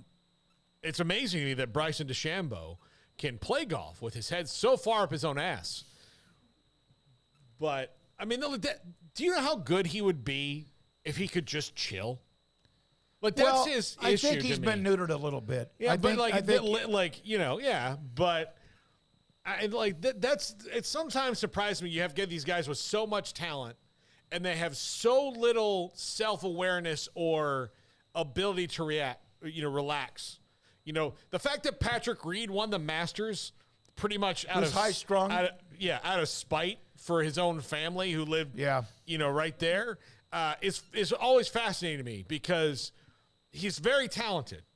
And he's also a grinder, and he's very competitive. Yeah, and so he kind of likes that. He likes to create an edge. But I do think that the difference between guys who do it one time and have these flare-ups and guys who do it consistently are the ones who can enjoy the ride a little bit or, not take themselves so seriously. Like Michael Jordan took himself really seriously, but not as seriously as Bryson DeChambeau does. And Michael Jordan is Michael freaking Jordan. Mm-hmm. Like there's a line that you cross where you just start to, you just so like wrapped up in your own thing that like you can't see the forest or the trees. And that's what I think DeChambeau's problem is that like, who on the tour is built like him who can probably hit the ball like he can power-wise? But you know what? Someone may start working out. They start lifting weights. They get maybe a little bit more of a muscular type build.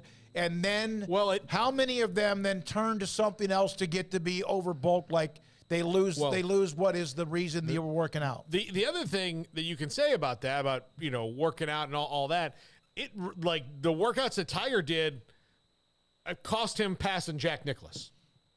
Really, I think, because working out and like being super focused and being at an athletic level that no golfer had ever been is one thing. But when Tiger's out doing workouts with Navy SEALs, dude, you don't need to do what they do.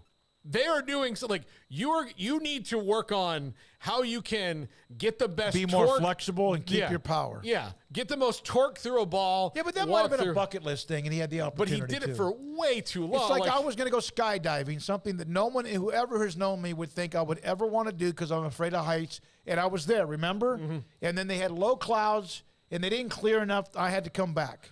Yeah, I could have what happened? And again, might have been a bucket list thing, but maybe do that when you're not. When you hit 18 majors, when you hit 19 majors, you know what you do to celebrate your 19 majors? You go use your juice to get in with the Navy SEALs.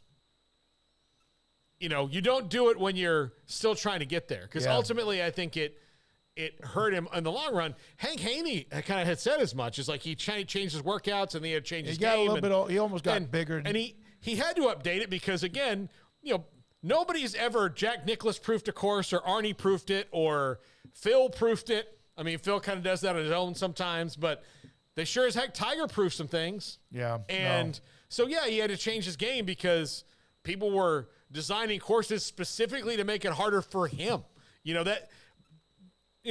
Nobody Jordan-proofed a basketball court, but they Tiger-proofed golf courses. The basketball rim remained 10 feet. Exactly. The court remained the same dimensions.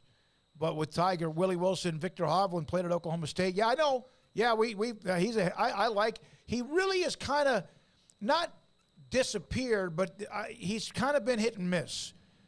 Scotty B, Rory, Homa, Jordan Spieth, Keegan Bradley, Tommy Fleetwood, Hoon Lee Koepka, who won at Live last weekend. DeChambeau, Bubba Watson has won twice, and Mickelson has won the Masters 3 times. Scotty B, thanks for you know what? numbers. You know why Bubba Watson has won the Masters twice? Doesn't take anything seriously. I mean, yeah, he pretty much taught himself. I think he's one of those that taught himself. But yeah, I mean, I think if you've won at Augusta, unless of course your age eventually catches up with you, I think you could probably, like I always thought Roberto Clemente until he was killed in that plane crash. Roberto Clemente could have hit 300 when he was 60. I just think so. I mean, I don't know about Tony Gwynn or Rose or whatever. I think Clemente could have. I think if you've won it at the Masters, that I think you always have that magical opportunity, unless age just takes over. Like I do think, and I don't think he'll play well this weekend. I don't know with Tiger or Mickelson, but I think one of them can just kind of bring back that momentum, that memory. Every other major course changes, right? You go to different courses. Yeah, you go to different courses. They all change. You're not at the same one. You're at different courses. With Tiger, with the Masters, with Tiger, with anybody who's won it multiple times, like the key to winning it is learning that course. And you heard Lee Trevino, who never finished higher than 10th. He talks about things and shots years later that are in his head, and he probably can do that with a couple of other places, especially the ones that he's won. But I promise you, no golfer knows any course better than most PGA golfers know Augusta because if you want to win that one, you have to. You play it every year. You play it every year, and you have to deal with the undulations. Now, you have to deal with all those things. You may know it, but you still got to put that ball in what is like about a size of a quarter, or you may roll off some of those undulations on the green. So there we go. Thank for those of you in the chat room here with us on 365 Sports. We'll come back with more. It's 4:43. TCU head coach Sunny Dykes. He will join us. Craig would normally do Off the Radar, but he's at Baylor football practice. Sunny Dykes in about 15 minutes or so. And this is 365 Sports. Pioneer Steel and Pipe since 1943. Wow. I mean, just think about the longevity of that. It's pretty crazy. They have been in business since 1943. And then you start thinking about all the things that have changed in America with the economy, with what people use now to build structures. Pipe, steel, and metal has been around, and they have been excelling at it since 1943. And now they have this brand new location that is on the eastern side of I-35, Waco Loop 340, Highway 6. And it's phenomenal. Twice the size of their old facility, allowing them to carry, for you, new inventory, higher quantities of inventory, and also in a much more organized fashion. On top of that, they have standard long lengths, but they also now have other lengths that you may order so you don't have to go pick it up there and go somewhere else to cut it, or you yourself cut it. 2,500 square foot showroom, over 1,000, that's 1,000 new products in stock, carrying Quickcrete so you can get your post, pipe, hinges, latches, and concrete for your fences and gates done, saving you the time of having to go several places for the material need for you to do something on your ranch, at your house, or real estate commercial. It's Pioneer Steel and Pipe since 1943, pioneerboys.com. It takes time to reach goals. It's a truth that applies to more than sports. It goes for your financial goals as well. You work hard for your money, and you deserve an investment strategy that lines up with your game plan. And Chuck Verno, your Edward Jones financial advisor, can help. If financial investments aren't putting forth the effort you desire, stop by today for a financial review. Chuck Verno, 720 North 64th Street in Waco, 254-732-1161. Edward Jones, member SIPC. Do you or your kids get nervous about going to the dentist? Stonewood Dental, Dr. Steve Childress, he can help. I've spent a career taking care of patients who as children had bad experiences, and now they're adults that hate going to the dentist. If I get a kid at 3 years old and they come every 6 months and it's a happy experience, it's normal for them. Now they have an accident at 6 or 7 or 8 at school. Now they have a broken tooth or a trauma, and they have to come here. They're used to lights, they're used to water in their mouth, they're used to experience, they already trust us. It's amazing what we can do with that kid without it being a negative thing. But if I see a 6 or 7 or 8 year old that's never been to the dentist, and now they have a trauma or an unfortunate unexpected toothache, it's harder to do that for that kid and it not be somewhat of a negative experience. So bottom line is I try to teach kids and adults and teenagers and everybody the way I'd want my family treated, which is where it's a necessary part of life. You just take care of it. It doesn't have to be that big a deal. Learn more, stonewood-dental.com. There are 26 letters in the alphabet, over 600,000 words in the dictionary, and just 3 of them said together can change everything. Let's order pizza. Those 3 words lead to dough made from scratch and 3 fresh signature cheeses that blanket golden crust in a heavenly melt on Marco's Pizza that'll blow your mind. So visit marcos.com to order and stop by Marco's Pizza in Belmead, China Spring, Woodway, and in Robinson. Marco's. Pizza lovers get it. With so many companies and policies out there, it gets so confusing shopping for insurance, and I never know if I'm getting the policy that's right for me. Luckily, I met the team at the Niche Group Insurance Agency. With the Niche Group, you can go to one company and get access to coverage options from many insurance carriers, and you get to speak to a real person about your specific coverage needs. With the Niche Group, I know I'm getting the right coverage at the right price. If you need insurance, talk to the experts at the Niche Group at 1-800-258-8302. Boozers is the wedding ring store and more. If you're ready to get engaged or already married and want to upgrade your wife's ring for a special anniversary, Boozers is the place to go. With the largest selection of premier quality diamond engagement rings and wedding rings in Central Texas. They have 7 cases with over 300 styles of rings from top designers like Natalie Kay. Choose from yellow, white, or rose gold, plus beautiful top quality loose diamonds. With an in-house jeweler, they can also custom make anything you want. Bring in a picture or drawing and let Boozers create your one-of-a-kind pendant or ring. They can even use some of your old gold and diamond jewelry to create something new. At Boozers, you'll find a great selection of quality timepieces, and Boozers is the place for expert watch maintenance and repairs too. They specialize in expert Rolex watch repair for fine jewelry, watches, custom work, and more. Go to Boozers on Valley Mills and Lake Air Drive in Waco. Boozers, the wedding ring store and more. This is 365 Sports. Text us at 254-339-1122. The text line is sponsored by Riverbend Liquor and Wine, with the most extensive variety of craft beer in Waco. A hidden gem on Lakeshore Drive and 19th Street. All right, Sunny Dykes, in about 10 minutes, I had a chance to visit with him earlier today. A lengthy interview on many things. Remember now, Kendall Browse is now their offensive coordinator, and how much of a difference is there in what he wants to do compared to what Garrett Riley did now at Clemson and or what Sunny Dykes is used to doing. But here's a note. Dennis Dodd, who joined the show on Friday, just posted this story on Twitter. Do you have it, Garrett? Give me 1 second. All right. No, you're not fast enough. I know. If this was a NASCAR pit stop, we would be seconds behind so many different people. Let's see here. I'll read part of it. The story, and Garrett, great job looking at this. Now, again, this is from Dennis Dodd at CBS Sports. Pac-12 unlikely to reach media rights deal with more than 50% of the games airing on television, longtime consultant says. Now, Robert Robbins, of course, he's the one that Dennis Dodd had a story out, recently. Guess who they've been quoting in this story, or who they are quoting in this story? It's our buddy Jim Williams. One of the things I am very proud of our growth. We celebrate 3 years on this show coming up on Thursday. But getting people like Bob Thompson and Jim Williams and others and Patrick Crakes on the show since even not just Texas OU, but also USC and UCLA has been very much eye-opening. Jim Williams is a guy I've known for years. Contacted me through a direct message, about 3 weeks ago, and we've had him on, and he helped us get a hold of Evan Weiner, who, of course, has been involved in sports business for a long, long time. Here's Williams, the Washington-based consultant. I'm at an absolute loss how NBC, CBS, ESPN, ABC, or Fox gets to 50%. He's talking about linear TV and streaming.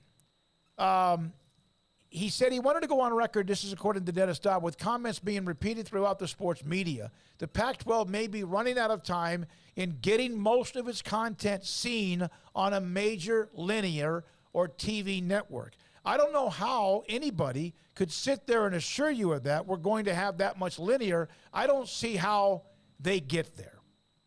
And it's not like that's breaking news that has not been mentioned by others, but Jim has really, in the last month, jumped to the forefront along with what Bob Thompson and others have put out there. And in this case, what is close enough? I assume close enough is somewhere north of 25 million. He said that to us on the show as well. Yeah. One of the other things he mentioned was, he sees the value in both ION and the CW networks. ION was the report from Brett McMurphy that they were interested in the Pac-12 rights.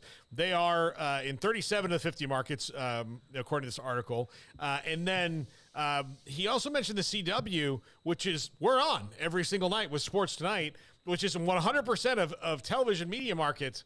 And look, not that it would be great for the Pac-12 to have to go down to the CW, a network that just got bought by Nexstar, and it was bought for nothing because, essentially nothing, because all they did was take on all the debt. So Nexstar is taking on debt, so they paid something for it, but there wasn't like a sale price. It was they're going to assume this debt, and now they have control over the CW. So the CW has got to figure out, and Nexstar has to do something to figure out how to make it viable. And if they have Live Golf right now, they're the ones who picked up Live Golf. I don't know if that's bring anything in, but a step up from Live Golf would certainly be major college football in the Pac-12. So that could. But it's only one network, and it would have a couple time slots because I don't know what's on the CW on Saturdays. I'm not sure if they run Riverdale reruns or whatever. Most of them are local affiliates who are just playing stuff anyway over it. Most of their content is in primetime. So, yeah, I would think that wouldn't be a terrible idea if you're trying to get something on linear to do that. Although with that, I mean, are you helping yourself? Or is it going to work? But I don't think they're in a position to tell a lot of people no right now. Williams said, and again, Jim Williams has appeared on our show at least 2 or 3 times. I think we're right now is Apple would take a piece and maybe play with Amazon to give them Pac-12 a Friday night game. The trickier part is who then becomes the linear part.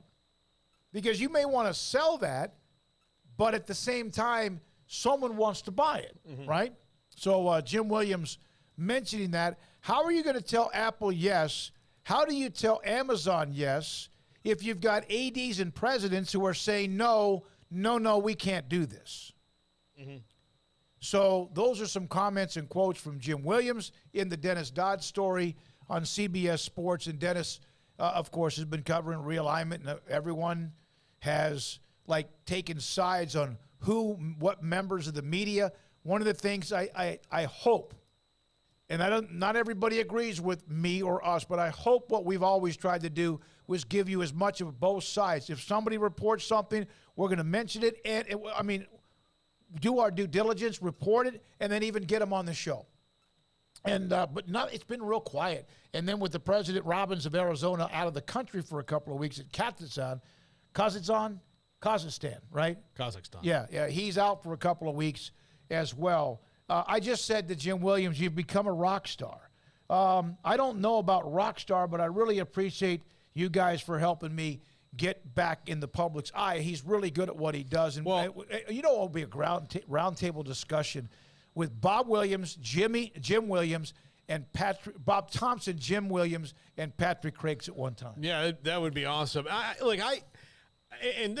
He mentions in the article that the CW has legacy television stations, network broadcast, stations that have been around forever, that are carrying their programming now because other stations are in the market. So I know it's not the best idea, but right now, what's available to you? So if you want linear and streaming, then you have to do something. And the other thing is maybe take the tact of we're going to help each other grow. So the Pac-12 is going to all of a sudden be, you're going to be in Waco, Texas, and be able to watch for free on your CW channel Washington and Washington State. All right, it's going to be on. And you cannot, and I will keep saying this, you cannot overestimate the value of someone accidentally finding you. You just can't. And I say that from experience in that all of you watching on this show kind of accidentally found us. Yeah, some of you, knew where we were, and we all of a sudden were poof gone. And so you asked around or whatever. But yes, almost everybody that's in the chat room right now had to have found us because of whatever segment or discussion, maybe and mostly college football related, a lot of it realignment related back in the summer of 2021, and we appreciate you. Here's from Justin. I know the CW here in Tampa shows the HBCU game of the week at 3:30 Eastern during the college football season. See? And exposure. The HBCUs are getting more exposure than ever before. Let me see here. I watched Kim Coulter. I watched the Live tournaments on CW. It's fine. And it's TV. I see no downside other than it's not a major network. If you can watch it or you can find it and it's what you want to watch, what difference does it make if it's on Channel 39 or Channel 5? Okay, Yeah. My gosh. So the CW, here are their main shows, Smokey. They have, because they got to branch off into something else, because right now they're very niche. They've got All-American, which I believe is about a football player. Am I right? It is. Okay, thank you. Riverdale, which is like Archie comics, overly dramatized. Superman and Lois, the show I do watch in is actually Are they pretty still good. married? Yes. In this show, they have twins. Okay. And The Flash.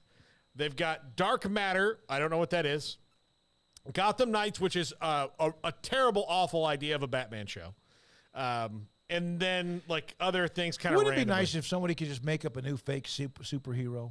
They do it all the time. It doesn't, sometimes. The Flash was that's back in the day. Yeah. That When was show's the- end, when but that was show's the- ending now. When did Batman and Robin deliver the Flash? What do you mean? Like they're married. No. Robin is Batman's adopted Hey, son. who knows anymore, right? Robin is Batman's adopted son. Robin, okay. That's who he is. Well, there's other superheroes that partake in that lifestyle, Okay, but Clark Kent Yes. is Batman. No, he's Superman. Bruce All right. Wayne is Batman. Who was Clark Kent dating? Lois Lane? Did they have Batman or Robin? Neither. Okay. Superman and Batman are allies, but they don't trust each other. I'll go full nerd on you. Superman and Batman don't trust each other? Well, look, they're good guys. Yeah, but Superman sees the world. He's an optimist, and Batman is a pessimist. So they have different. Okay. Johnny Quest, older or younger than the Flash? Well, there's 4 people who are the Flash, so it depends on. See, which that's one. you can't So- do. That's like having too many. No, I mean, Godfather like movies. through the time, like there was. I'm gonna like really nerd myself out here. There's Jay Garrick, and then there's Barry Allen, and then there's Wally West, and then there's Bart Allen. Wally West. It's a fake name. So is Jay from Garrick. retired stockbroker. I'll be your new superhero, Huckleberry. Jason O, you forgot Stargirl. Never heard Oh of yeah, that one was on there too. Paxton Yeah. Flash Gordon. Isn't he a part of Batman? No, Flash Gordon is his own thing, and it was a very It was bizarre movie Detective in the 80s. Gordon? Yeah, Detective Gordon is, or Commissioner Gordon is Batman's friend. Okay. All right, we need a live action Danger Mouse. I like from Danger Devil Mouse. Frog. Yeah. When we come back, they played for the national championship. It didn't go very well, but TCU got an inordinate amount and earned all of the publicity and attention, and then, of course, lost in the championship game. So who are they now, and how have they been rebuilding during the offseason and so also a weekend of spring drills or practices? That's next. My conversation with TCU head coach Sunny Dykes is next on 365 Sports. Cars priced right, both day and night. Average your car in Texas. Trucks built for you, red, white, and blue. Average your car in Texas. Cars that zoom with lots of room. Average your car in Texas. Count on us, a dealer to trust. Average your car in Waco, Texas. Don Humidor, your home with a 48-foot walk-in humidor with the elite cigar brands from around the world, including the #1 cigar of the year, Aging Room Cuatro Nicaragua. Plus, they have the great brands like Macanudo and Artur Fuente, Rocky Patel, Aston, and so much more. CBD, great for sore muscles, aches and pains, sleep, Vita Dreams, and anxiety, mild depression, general health and wellness. Their staff very knowledgeable on the subject. If anyone is curious about CBD, ask Carol and Ashley. Don Humidor in the Townwest Shopping Center off Valley Mills in Waco. Shorty's Pizza Shack at 12th and Bagby is a homegrown, locally owned pizza place that's out of this world. Everything from the dough, the sauce, the sausage topping is made fresh in-house. Not to mention the amazing pizza pillows, the chicken wings are to die for. Try the Sikkim sauce, chili cheese fries or tots, plus great specials on food and drink every single day. Shorty's is also the perfect spot to watch the game with your friends. Shorty's Pizza Shack at 12th and Bagby. Tell them Paul sent you by.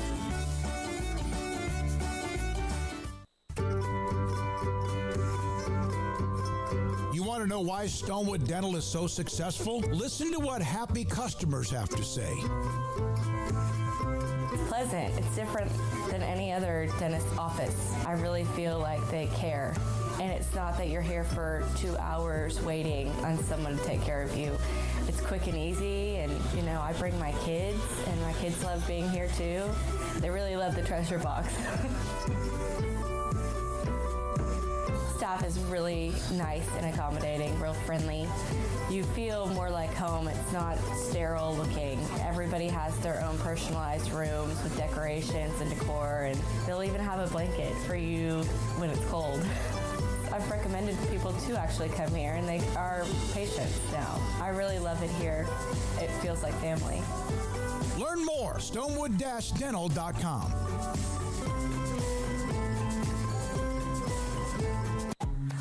The future's bright, the time is now. College is what you make it. It's a late-night pizza run and all-nighters coding a new project. It's having big dreams and making them a reality. It's a professor who knows your name and your story. It's preparation for your future, your calling, your life. And at Baylor, it's even more. Baylor, where lights shine bright. One size fits all. That may be all right for an adjustable belt or cheap sunglasses, but when it comes to your financial needs, no one wants a one-size-fits-all strategy. Ben Erlinson, your Edward Jones financial advisor, knows that his most important goals are yours. That's why he takes the time to understand your needs, knowing you. That's how Edward Jones makes sense of investing. Ben Erlinson, 100 North 6th Street in Waco, 254-759-8533. Edward Jones, member SIPC.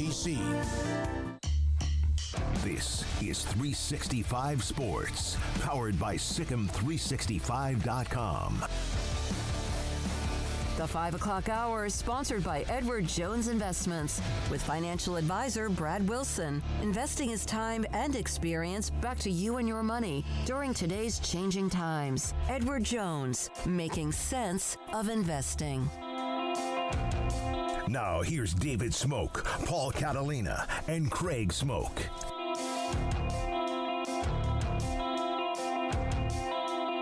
TCU football coach Sunny Dykes with me, David Smoak on 365 Sports, and spring drills and so much going on. Coach, thanks for your time.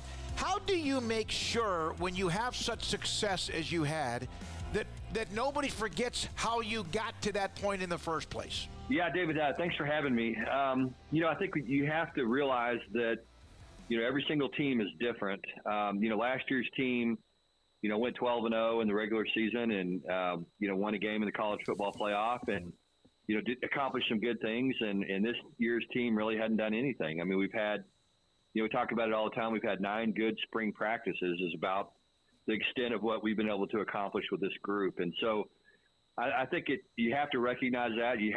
It all begins with us recognizing that as coaches, that whatever success we had last year is gone and over with. And, when those players moved on, the success that team in a lot of ways had moves on. And you got to get refocused back on this year's team and building the team and making sure that, you get all the pieces to fit together and you get these guys to perform as well as they're capable of performing. That's our job as coaches, is to coach them to be the best version of themselves individually and collectively they can be. And so it's every day is a new challenge, and whatever happened last year certainly has no bearing on this year's team. So how much value would you put in, not financially, we understand that, the money of just all the eyeballs for so long, but how much has it changed, or has it changed when you contact a prospect, transfer high school player? Has that changed when you call them or your coaches call them? Yeah, I think so. Certainly, playing in a national championship, I think, shows what the program's potential is. I think, in some ways you have to sell kids on the dream before you actually go out and accomplish it. And now I think they realize, and their parents realize, and their coaches realize that, you can play for a national championship here at TCU, and you can, be one of the elite teams in college football. And so I think it helps, it does. Credibility is always something that you're looking for, and you want that as a program where, people take you seriously, people have high expectations. I mean, I think that's what you want. We welcome the high expectations that we created this year, and we see it as a positive, but But yeah, the recruiting reception we're getting is different. I think it's a little different when you walk in the room now than it used to be. And the thing that we have to guard against is what I talked about earlier, understanding that, whatever happened in the past has no bearing on what's going to happen in the future. So how much, or is there now a blueprint on how to not so much rebuild? You're there for a reason. There was a change, and the things had slipped a little bit. I'm saying that, not you. But is there a perfect blueprint now on the combination of high school football prospects and the transfer portal? I think that's a good question. I think everybody's program is different. And I think a lot of it depends on what kind of players can you recruit, what kind of high school prospects can you bring in. I know we went through the same kind of process at SMU where we were trying to build some credibility in a program that really hadn't had a lot of success in 35 years. They'd had some good moments, but they hadn't really been able to do anything consistently. And, I think that what you have to understand is everybody's in a different situation. At that time for us, the transfer portal was really the only way to go get big name guys and big time players. And we could fill in with some undervalued high school players that, we believed we could develop, and those guys did a great job for us. But, we were able to go out and find a guy like Shane Buechele that really changed our program at SMU. And so I think every school is different. Every situation's different. Here at TCU, we feel like we can, recruit a little bit better high school prospect maybe than we could over there. And I think that you want to build your team with high school players. I really believe every year you want to go try to sign a football team, sign between 22 and 25 prospects and try to sign, every position and get all your bases covered. But, inevitably you're going to have some attrition. Some guys are going to move on. You're going to have some injuries. You're going to miss on a couple of prospects. Guys aren't going to develop like you thought, whatever the case may be. And you have to go and address those issues in the transfer portal. So, running a college football program is a lot like dealing with free agency in some ways in the NFL, just because there are some quick fixes, but at the same time, you can't rely on those quick fixes all the time. Those guys have got to be one-offs and fill-ins. Chandler Morris, Josh Hoover, your quarterback battle. Is it Chandler's job to win or lose, or is it like right now there is no decision to be made? Yeah, it's funny. I think what we try to do is evaluate the quarterbacks just like we do everybody else. You want to have continuity at that position. I mean, that's one of the things that I think determines how successful programs are in a lot of ways, just by how much continuity you have at quarterback. And so, Chandler has played. He played the year before we got here, really played well, a couple of ball games, got to play 3 quarters last year, before he got injured, and then came in and filled in well. And he's got a lot of experience. He got a lot of reps last year. He had a chance to improve and get better, and you can see how much he's improved. This spring, he looks like a different quarterback than he did really even in the fall. And so we're really happy with what he's done. But the good thing is, Josh has really done a great job as well. I mean, he's come in, he's competed hard.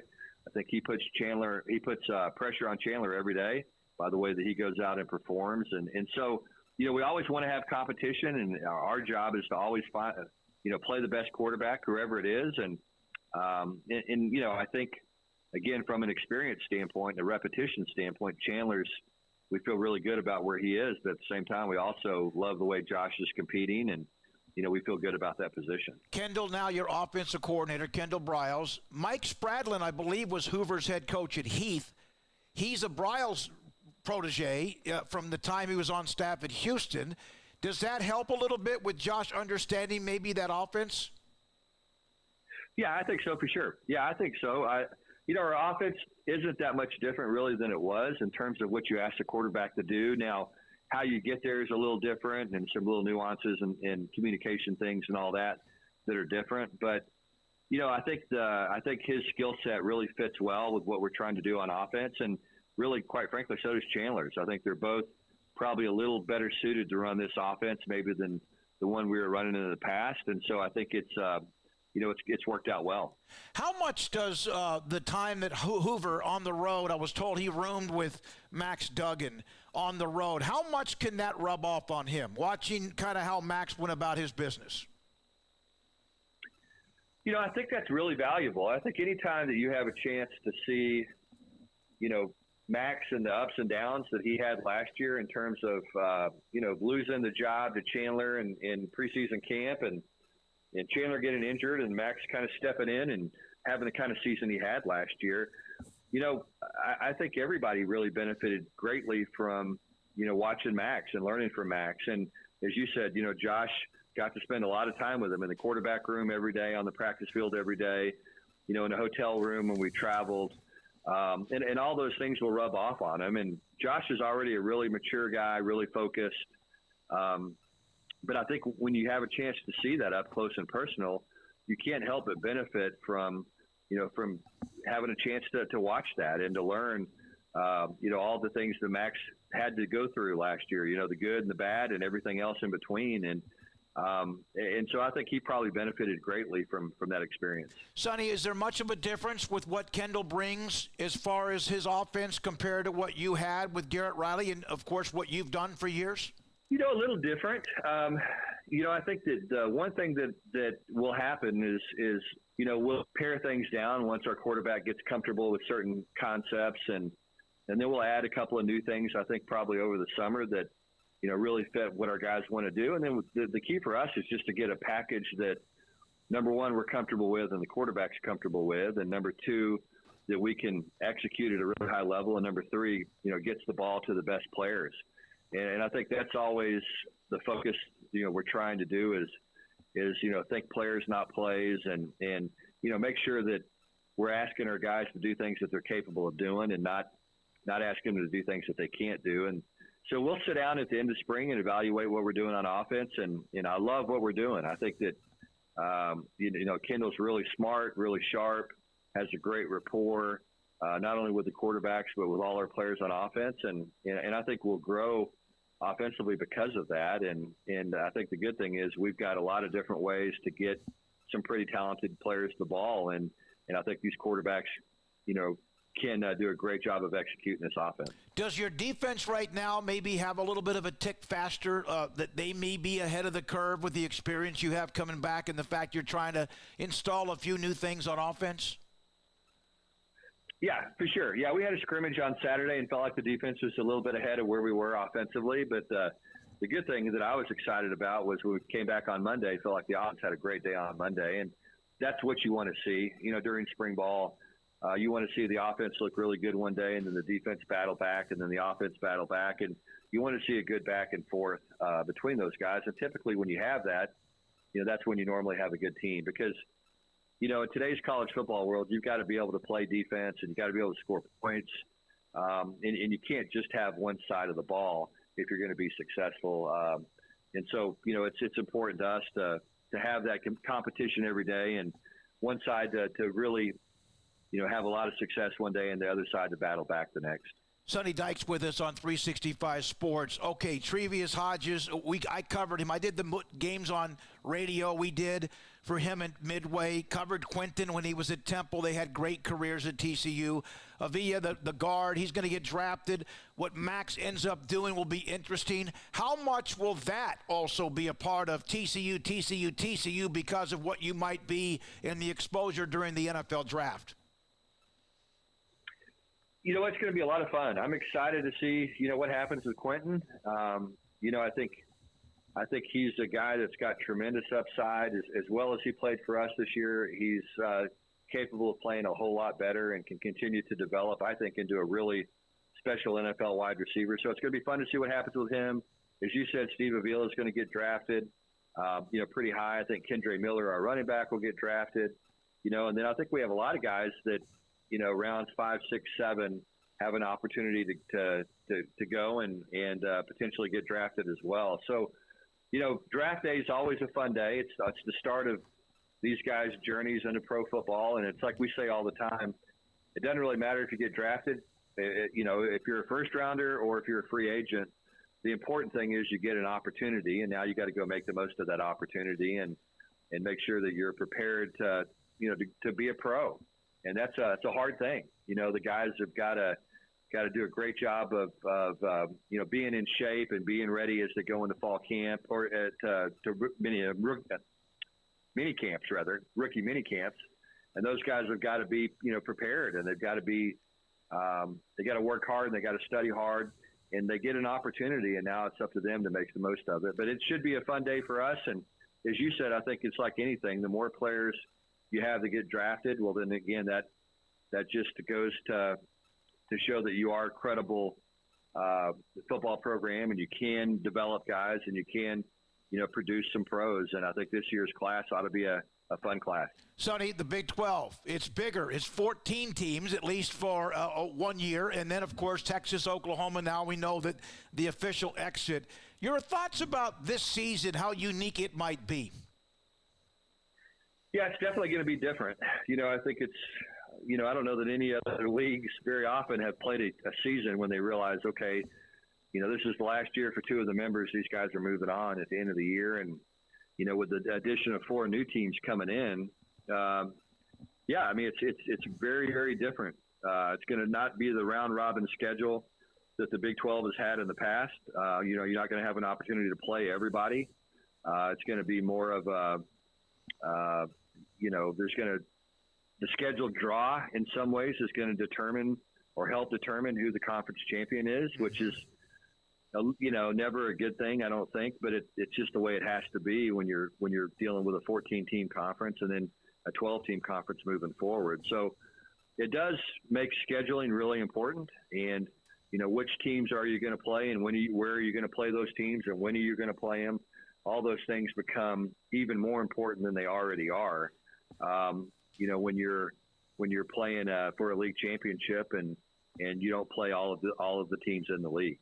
What's more exciting, my last question, Sunny Dykes, TCU, preparing for a game, like putting together the game plan, the week of practice prepping, or is there anything to compare on what is actual game day?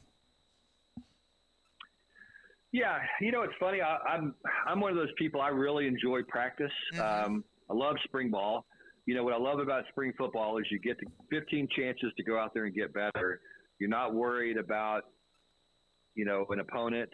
You're not trying to stop this offense or this defense or, whatever it is. You just really get a chance to focus on fundamentals and getting your team better as opposed, again, to worried about your opponent. And so I enjoy that part of the game. To me, spring football is always a real exciting time of the year. It's a time of the year I look forward to. I enjoy, watching young players start to figure things out and start to make a move and really start to develop and start to play with confidence. And that's always fun. And then you get into the season and, the preparation's a blast, trying to get ready. But then, the most exciting part, obviously, is going out there and watching the guys perform on Saturday and seeing the preparation and the hard work pay off. There's nothing like it. And, that's why we do this, is because we love young people and we love watching them develop, and we love college football Saturdays and the competition and the pageantry and the rivalry and all the things that take place and make it so unique and so special. And so, as much as I like practice, heck, there's nothing like college football in the state of Texas, for sure. Sunny Dykes, head football coach at TCU, played for the national championship last season, earlier this year, and this is 365 Sports. 1, 2. I'm in love with a man named Rudy. I'm okay with that. He knows exactly what I want. He keeps me coming back. Cooks breakfast, lunch, and dinner for me. Does the dishes too. I'm in love with a man named Rudy. Last name Barbecue. It sure is easy to fall in love with Rudy's tasty oak smoked barbecue. Next in line. TFNB Your Bank for Life is the official local bank of Baylor Athletics. Find out why more Central Texas are making TFNB their bank for life. Sign up for our Edge checking and savings accounts to earn interest or cash back. With 5 convenient locations and an award-winning mobile app, banking has never been easier. TFNB Your Bank for Life. Member FDIC.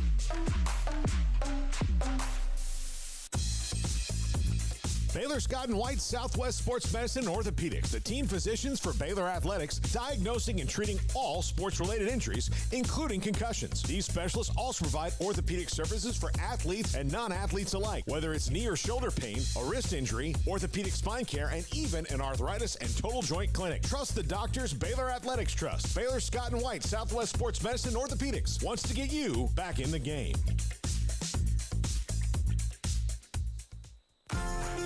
Automatic Chef Canteen is a full-service micro-market vending and office coffee provider with state-of-the-art vending equipment, a wide variety of products, and offering custom-fitted micro-market vending office coffee solutions for your employee break room.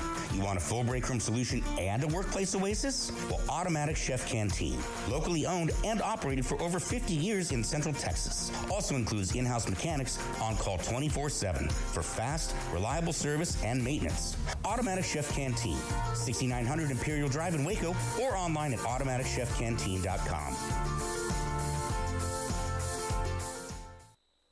Stepping into the boots of a U.S. Army officer can add confidence and leadership skills to your son or daughter's career path. See all the things they can achieve in our boots at GoArmy.com. U.S. Army Waco Recruiting Company, 254-598-8131 or 254-776-1543. One size fits all. That may be all right for an adjustable belt or cheap sunglasses. When it comes to your financial needs, no one wants a one-size-fits-all strategy. Cam Heathcott, your Edward Jones financial advisor, knows that his most important goals are yours. That's why we take the time to understand your needs, knowing you. That's how Edward Jones makes sense of investing. Cam Heathcott in Conroe at 936-756-7717. Edward Jones, member SIPC.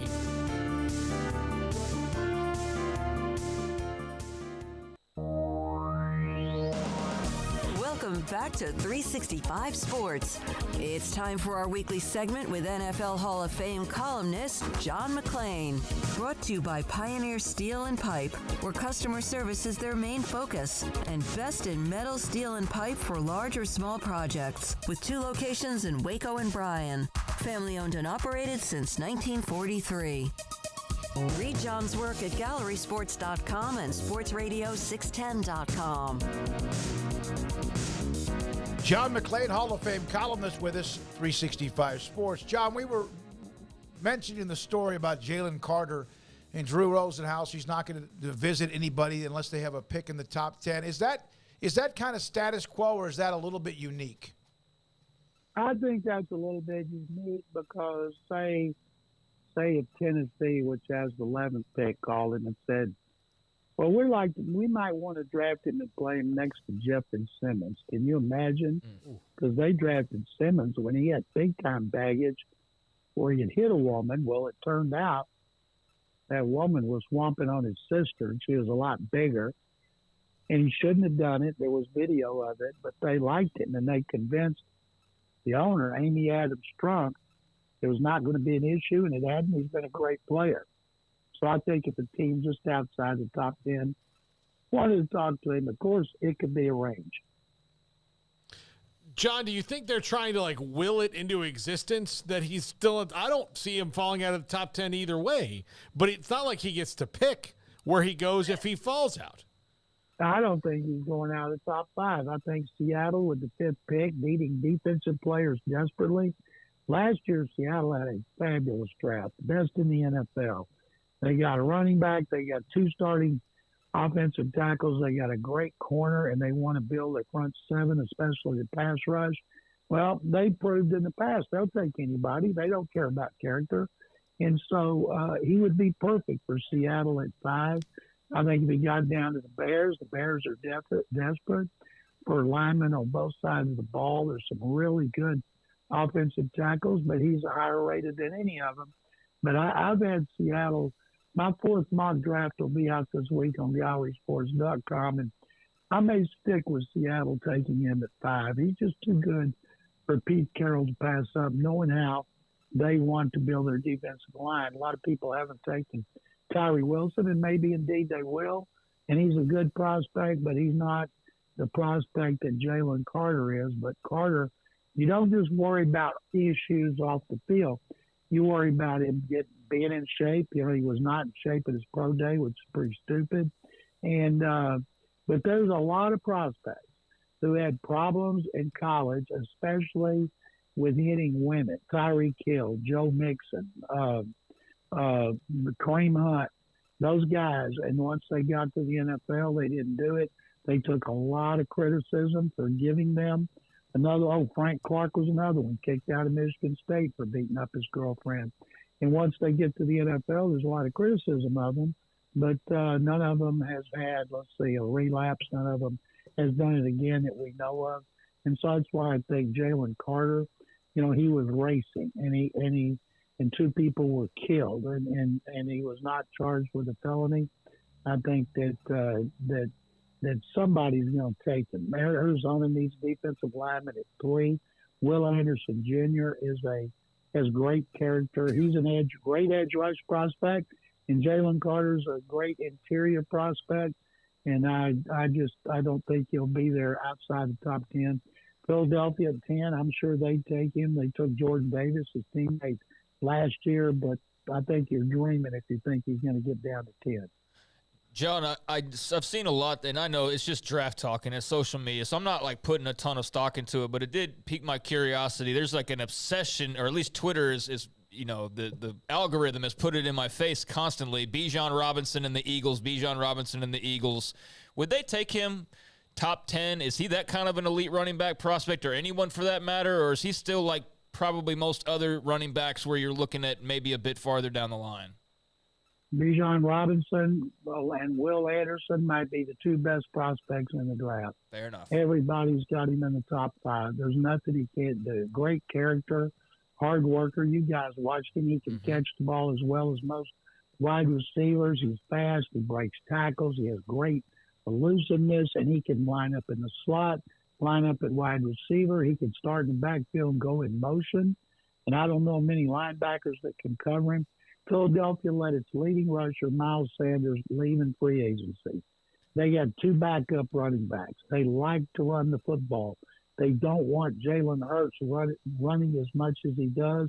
So the best thing to do is take the best back by far. That would be Bijan Robinson. John McLean, Hall of Fame writer. NFL draft is just at the end of the month. And, of course, it's coming down the tracks. Paul? John, speaking of Bijan Robinson, I mean, it's the Cowboys' dream for him to fall to 26. If Austin Eckler gets traded, then he probably doesn't fall past 21 in the Chargers. The Buccaneers at 19.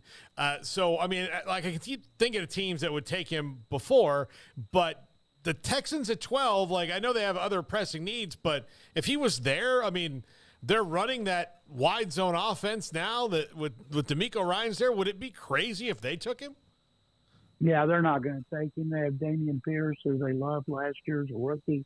They signed Devin Singletary, who started for the last 3.5 seasons for the Bills in free agency to rotate with Damian Pierce. So as much as people would like to have him there, and anybody thinking he's going to fall to the Cowboys, man, I got some real estate. I'd like to sell him in a suburb here. Reach out, please. And there's no way he's dropping to Buffalo. No way he's dropping to Dallas. And they had to trade up too far to get him.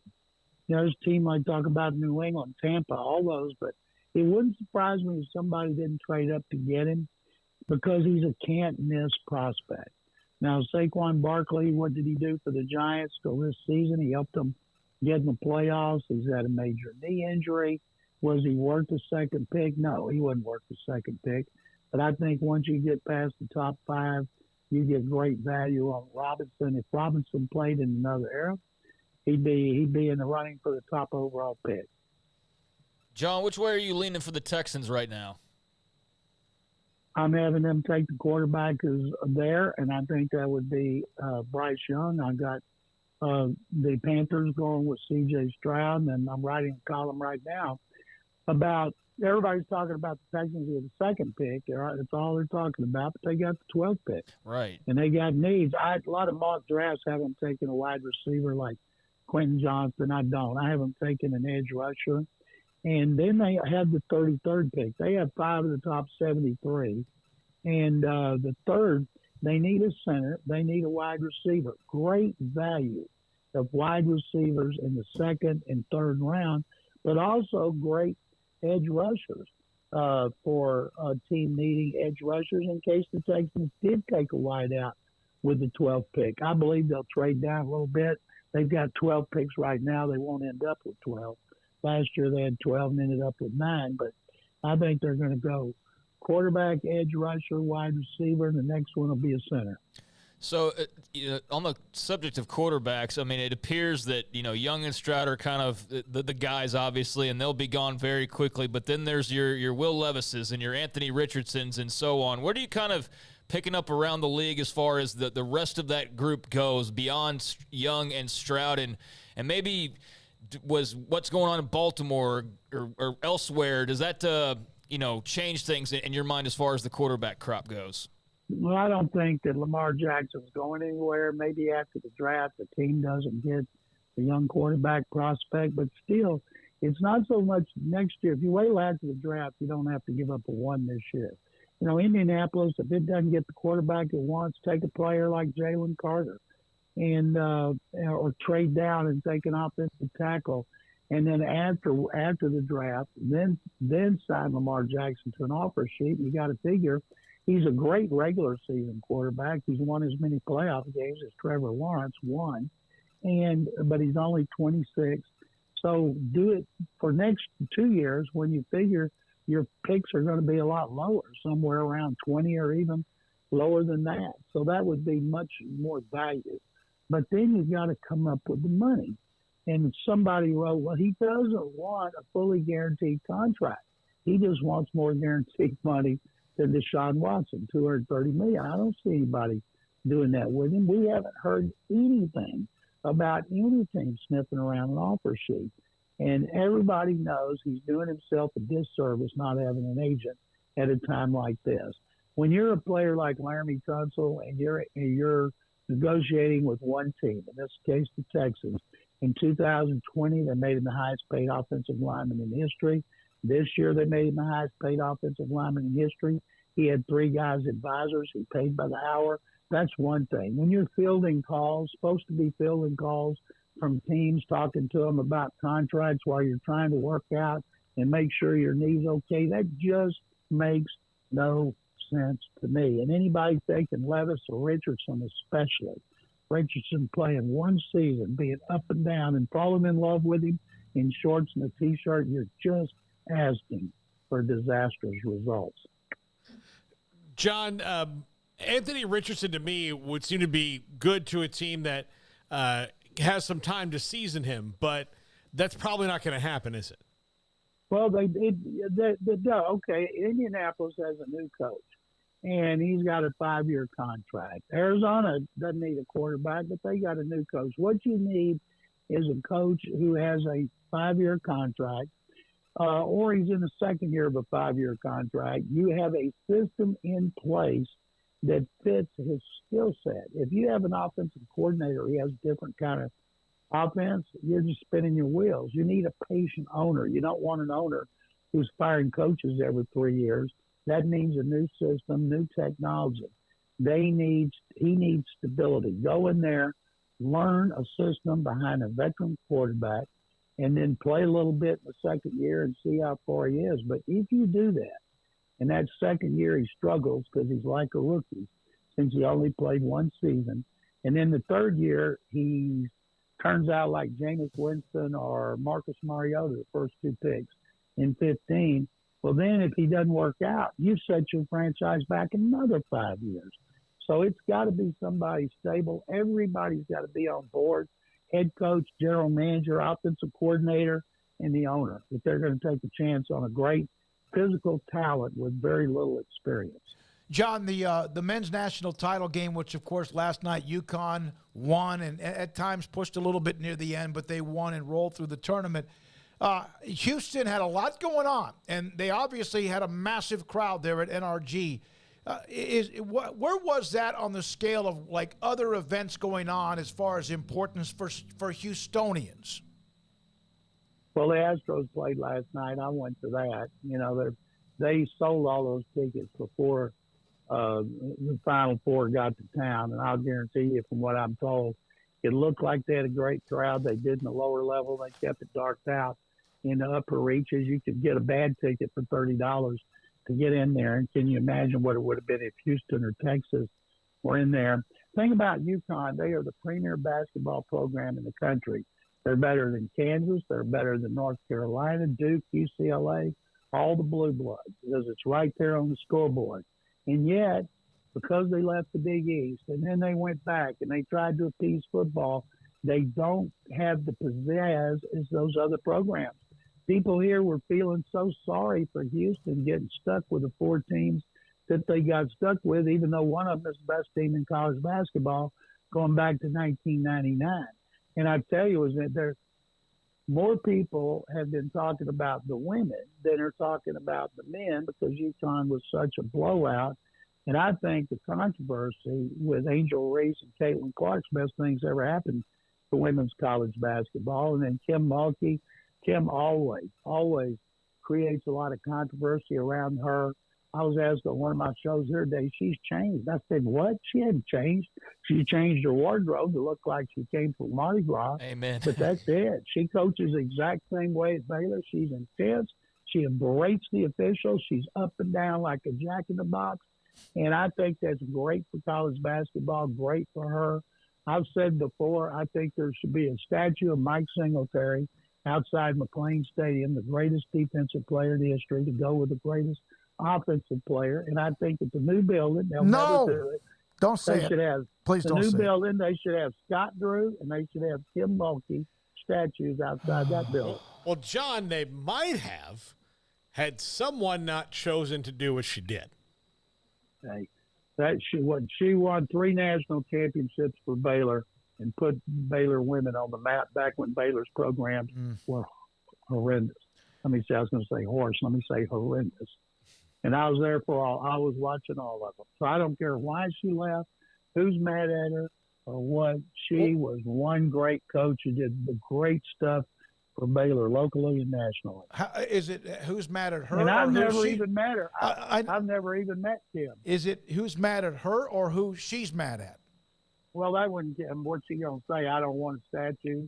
Right. I can't wait. Oh no, I no. can't wait. In fact, for when she and Baylor play each other. It'll have to be in the tournament, of course. Can you imagine the interest in that game? God, it's.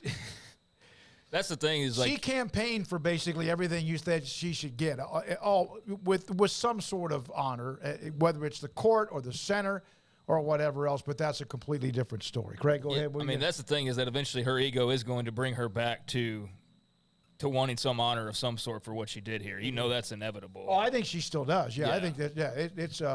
I mean, those paths will cross again at some point, somehow or another, for sure. It won't be The anytime soon. Meredith Center is going to be the multi-center. Yeah, and they got to renovate that. I talked to Mike Scarborough, who covers LSU, and there's really they're not sure they can. It's an older place, and there is room somewhere on campus, but it's so tight, just like it would have been if they would have built the new Farrell Center around where it is now, and that's why it's where it is. And that was another point of emphasis about where the pavilion's being built. It's state-of-the-art. It's going to be wonderful. And there would have been names on the court of both Scott Drew and Kim Mulkey, but that's, again, something that didn't matter. Thank you, buddy. Appreciate your – oh, you're Thank Craig. you, guys. No, hold on. We got one more. I got one more, John. A little baseball for you. Yordan Alvarez, fastest player in Astros history to 100 home runs, almost at a 1 in every 3 game clip, which is ridiculous. I mean, there's been a lot of great Astros players. Some of them are on this current team. But just the rise of Yordan Alvarez over these, I guess, recent seasons, what's that been like to watch, against the backdrop of the Bagwells, the Biggios, the Altuves, et cetera? Just what kind of a niche has he carved out in Houston? Craig, I was there last night sitting on the second row behind home plate. You could tell as soon as you heard the bat with your eyes closed that was a Titanic home run. It hit off the facing of the second deck. It wasn't like in the World Series when he hit it over the batter's eye at center field. But every time he comes up, you can't take your eyes off of him. And when they kept him out 2 games ago to rest him, it's like, oh, what a bummer. It's like going to see the Lakers without LeBron, but it's a long season. He's been great, and they tell me he is a tremendous person And that's why they like him even more. I often wonder if Jeff Bagwell, who had almost 500 home runs in the Hall of Fame, had not played most of his career in Astrodome, the spacious Astrodome, how many home runs would he have hit in Minute Maid Park? He might have had 600. Yeah, that's true. Thanks for your time. Thank John you, McLean. guys. Yes, sir. Hall of Fame columnist, GallerySports.com, and also Houston 610, and with us on Tuesdays in the 5 o'clock hour. Yeah, I hadn't really given much thought to I saw somebody just pointed out that Jim Williams article. We had mentioned that during the break with Dennis Dodd, but so you might want to just touch on that. Well, we discussed it. You did? Yeah. Okay, No, so yeah, when it first he or came she out. can go back and listen to that. Yeah, but. we touched on it, and we used some of the quotes. Okay. In fact, I sent Jim a text on it as well. And then, of course, there's the initial reaction of, oh, my goodness, and then there's, oh, this is not good for the Pac-12. Our buddy, Softy Mahler, is going to have John Wilner on his show at 4:30 Pacific. It might be an interesting segment, and there'll be a response, as we know, because everything one way or the other seems to be a response. But yeah, I just saw that briefly as I looked over there. But that is going to be interesting with Kim. I haven't given a lot of thought to just the entire situation. It just, that it is what it is. And like I said yesterday, like at some point she'll air her grievances, and for better or worse, that'll be her side of the story. Mac Rhodes has clearly defaulted, as has Linda Livingstone for the most part, and said like, hey, her choice, she left, whatever. But I didn't think about just the ego portion of this, which is, I know, kind of stupid. You look at me like, are you crazy? You're talking about Kim Mulkey and not thinking about the ego. But she's going to want that statue. She's going to want that retirement in Waco. She's like that. She's absolutely going to want that at some point in time. Yeah. And I didn't think about this will not just stay the way it currently is for forever. There's going to, at some point, have to be a reconvening, you would think. But I just don't know if that's, any time in the foreseeable future, probably off the table. But, I mean, she's not going to not want those things magically, we discussed the billboard for 35 seconds last week, and people have their own take on that. Is there one now? Is there another one? No, I'm sure there will be. But the comment after the game about A.D. Scott Woodward, that was just digging a little bit of a hole. But that's, again, not surprising. Unnecessary, but not surprising. Unnecessary. But and look, she's not ever been great about saying the exact right thing at the right time, or and that's her deal. I mean, look, hey, what do you think about your former player, the best one you've ever coached or will ever coach, that is stuck in a Russian prison? I'm not going to say anything about that. Well, look. Well, just there was an interview back on a local station that was back in the summer, but to why not just go ahead and say something that everyone would have known that is ridiculous. Yeah. And and then hey, what do you think about your AD? Well, I'm going to make a thinly veiled shot at the old one that I had because I just feel like that. Other than saying like, look, I love working for him. It's great. This is a great deal. Who wouldn't want to work for somebody when they don't get in your way? Yeah, right. I mean, like.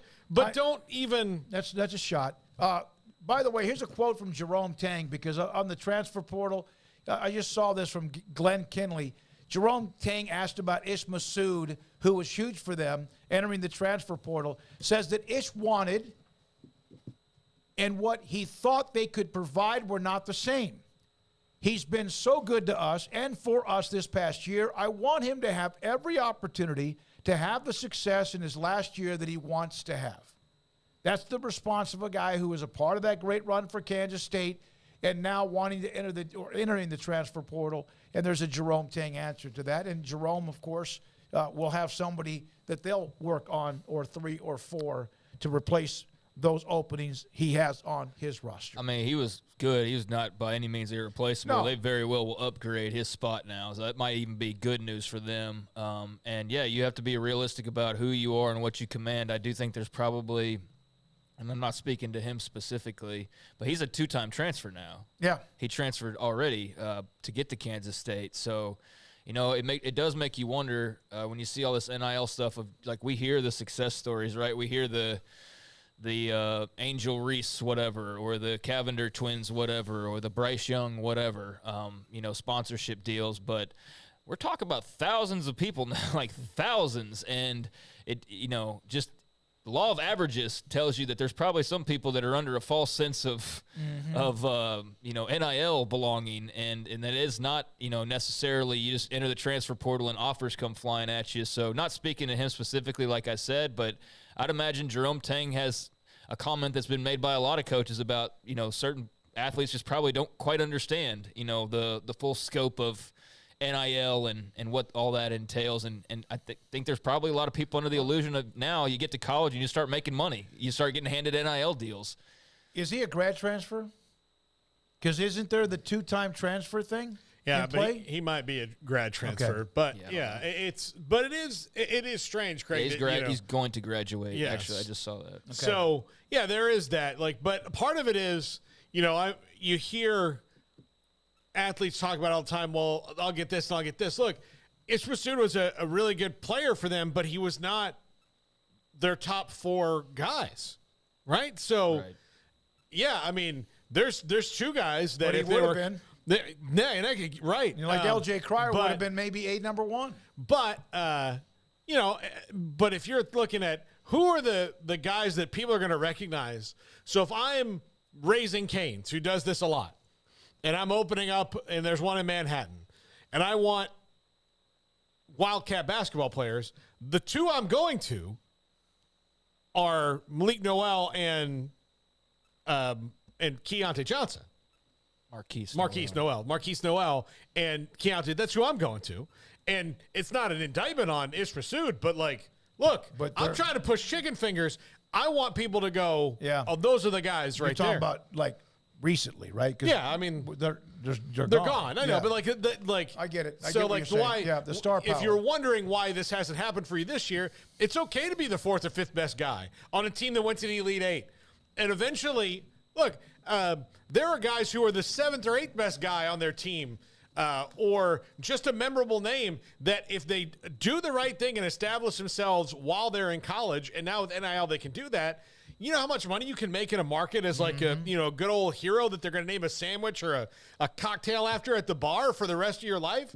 You can really do well in the market that you're popular in, because it's hard to get to that next spot. 5:50 is the time. Paul Catalina's top 5 coming up, and this is 365 Sports.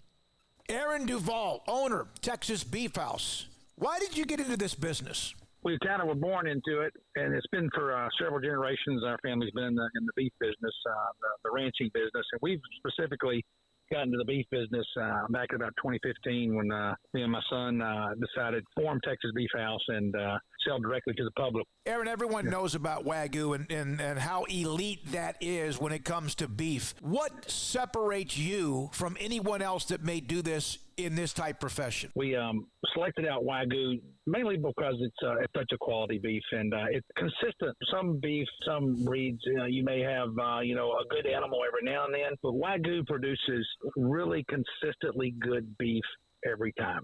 Where is the best beef in Texas? Your house. When you order from Texas Beef House, unleash the flavor of Texas raised Wagyu. From our pasture to your plate, TexasBeefHouse.com. At Ideal MRI, we feel blessed to be part of the Waco community. We're a small family business here in Central Texas. At times like this, the cost of healthcare has never been more important. And unfortunately, significant illnesses and injuries still occur. And that's why Ideal MRI is open and here to serve you through this difficult time. So if you need an MRI, ask your doctor about Ideal MRI. You can schedule online in minutes at idealmri.com or call 833-IDEAL-MRI. Boozers is the wedding ring store and more. If you're ready to get engaged or already married and want to upgrade your wife's ring for a special anniversary, Boozers is the place to go. With the largest selection of premier quality diamond engagement rings and wedding rings in Central Texas. They have 7 cases with over 300 styles of rings from top designers like Natalie Kay. Choose from yellow, white, or rose gold, plus beautiful top quality loose diamonds. With an in-house jewelry, they can also custom make anything you want. Bring in a picture or drawing and let let Boozers create your one-of-a-kind pendant or ring. They can even use some of your old gold and diamond jewelry to create something new. At Boozers, you'll find a great selection of quality timepieces, and Boozers is the place for expert watch maintenance and repairs, too. They specialize in expert Rolex watch repair for fine jewelry, watches, custom work, and more. Go to Boozers on Valley Mills and Lake Air Drive in Waco. Boozers, the wedding ring store and more. It was broad daylight. I stepped into a gas station for 5 minutes to grab a snack, and just like that, my car was broken into. They made out like a bandit. My laptop, my phone, everything. I called my agent to see what could be done, and he restored my faith in humanity. My claim was processed so quickly, and I was able to recover my losses. Stop by and see our agents at one of our 3 McLennan County locations. Coverage and discounts are subject to qualifications and policy terms and may vary by situation. It's time for Paul Catalina's Top 5, brought to you by Texas Beef House. Where's the best beef in Texas? Your house when you order from Texas Beef House. Unleash the flavor of Texas raised Wagyu. From our pasture to your plate, TexasBeefHouse.com. I'll just start out. It's going to be a difficult one to do and flow through, and we're going to do it. But we just got the news in the chat room about our friend Golden Blue Dude passed away yesterday or today with complications of Crohn's disease. I was on his show a lot. Smokey's on his show a lot. He's a podcast. He has a podcast. Yeah.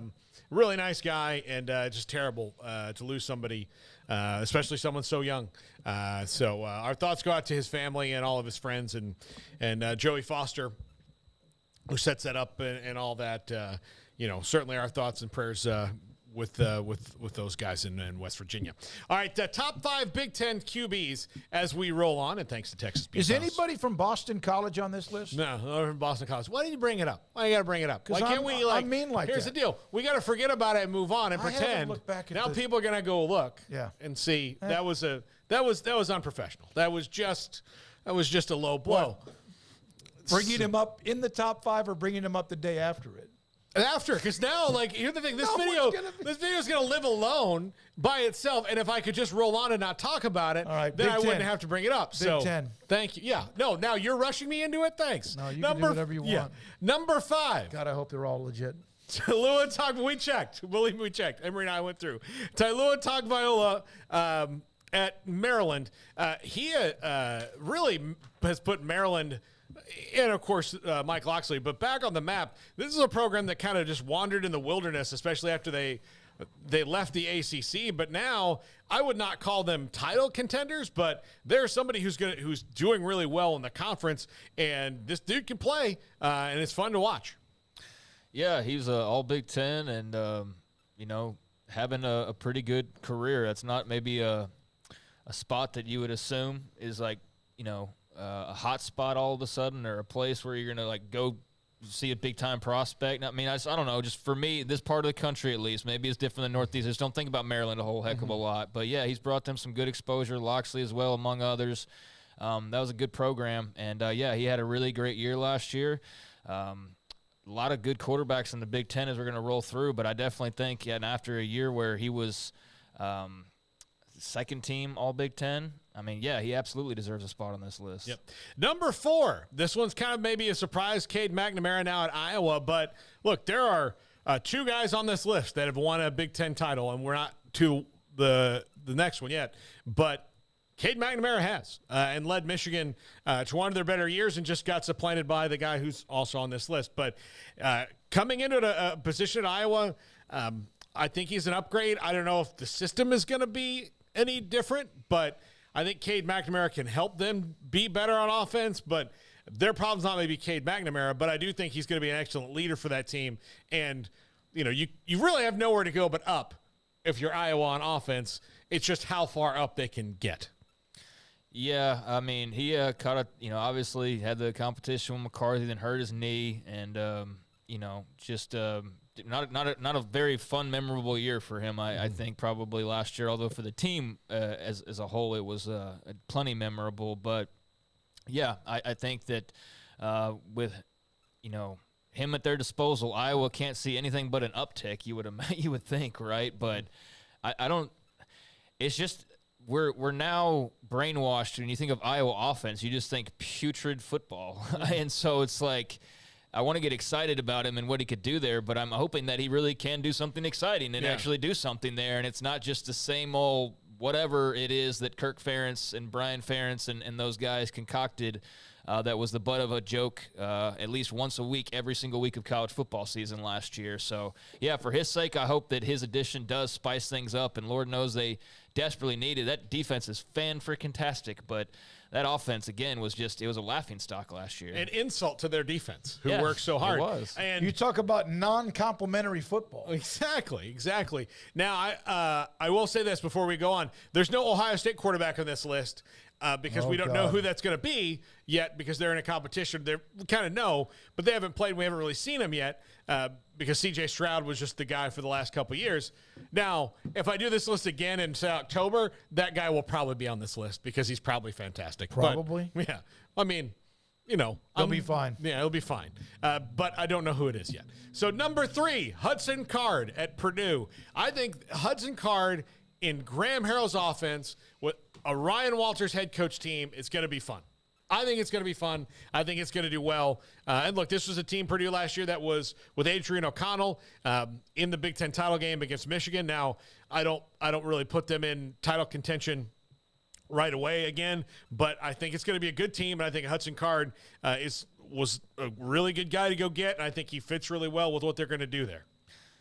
I know that Hudson Card is good enough that there were plenty of people in Austin that thought maybe he should have played a bit more. Yeah. And maybe felt like he was at times a better fit for what they were attempting to accomplish or do. He's a very talented dude. Obviously Texas in a unique situation there with Ewers, though, and obviously now coming down the pipeline with Arch Manning and the guys in between there as well. So, yeah, I mean, it made sense when Ewers was pretty much the guy that he would go looking elsewhere, and he immediately, once he decided to do so, became probably top 3 target of all of the transfer portal, maybe. I mean, certainly of the quarterbacks. I don't know, maybe of the entire transfer portal cycle, but he's certainly way up there. I'm excited to see what he can do now that he's actually got the reins fully in his hands, and also with Graham Harrell. I mean, air raid disciple.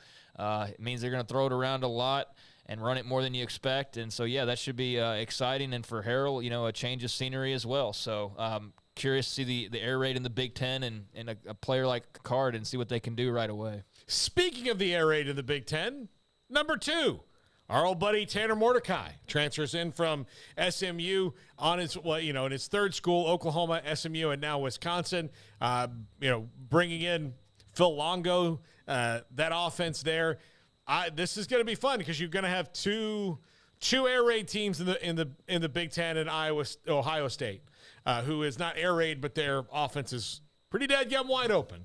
So the times there are changing when it comes to the Big Ten, and something I never thought I would see was Wisconsin going with an air raid offense, because they were also, and very wisely and successfully for a long time, built around the fact that you need to have not an offense that travels, but an offense that can play at home at certain times of the year. So I cannot wait to see November 17th in Madison, this offense trying to whip it around the yard. And I think they'll be fine. I think they'll be great. Luke Fickell and Phil Longo will have it, but Tanner is someone who can do that. And I hope this helps put him even further up the charts professionally. Do they have that running back coming back that was so good for them?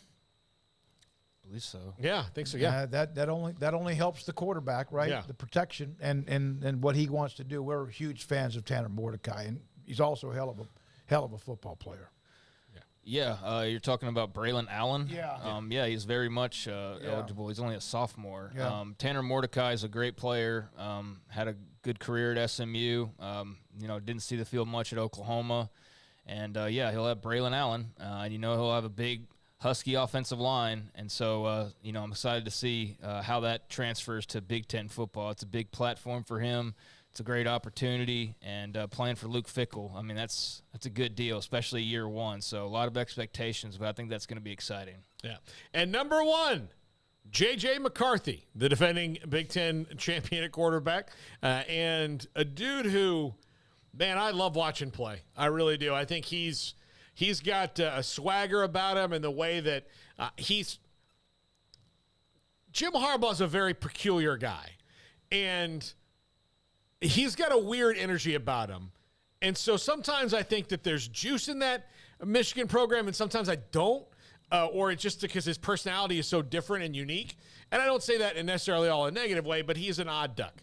But J.J. McCarthy is someone who has made, at least for me, someone who I will now tune into Michigan because I think their style of football is a lot more fun with him playing at quarterback than it has been over the tenure of Jim Harbaugh.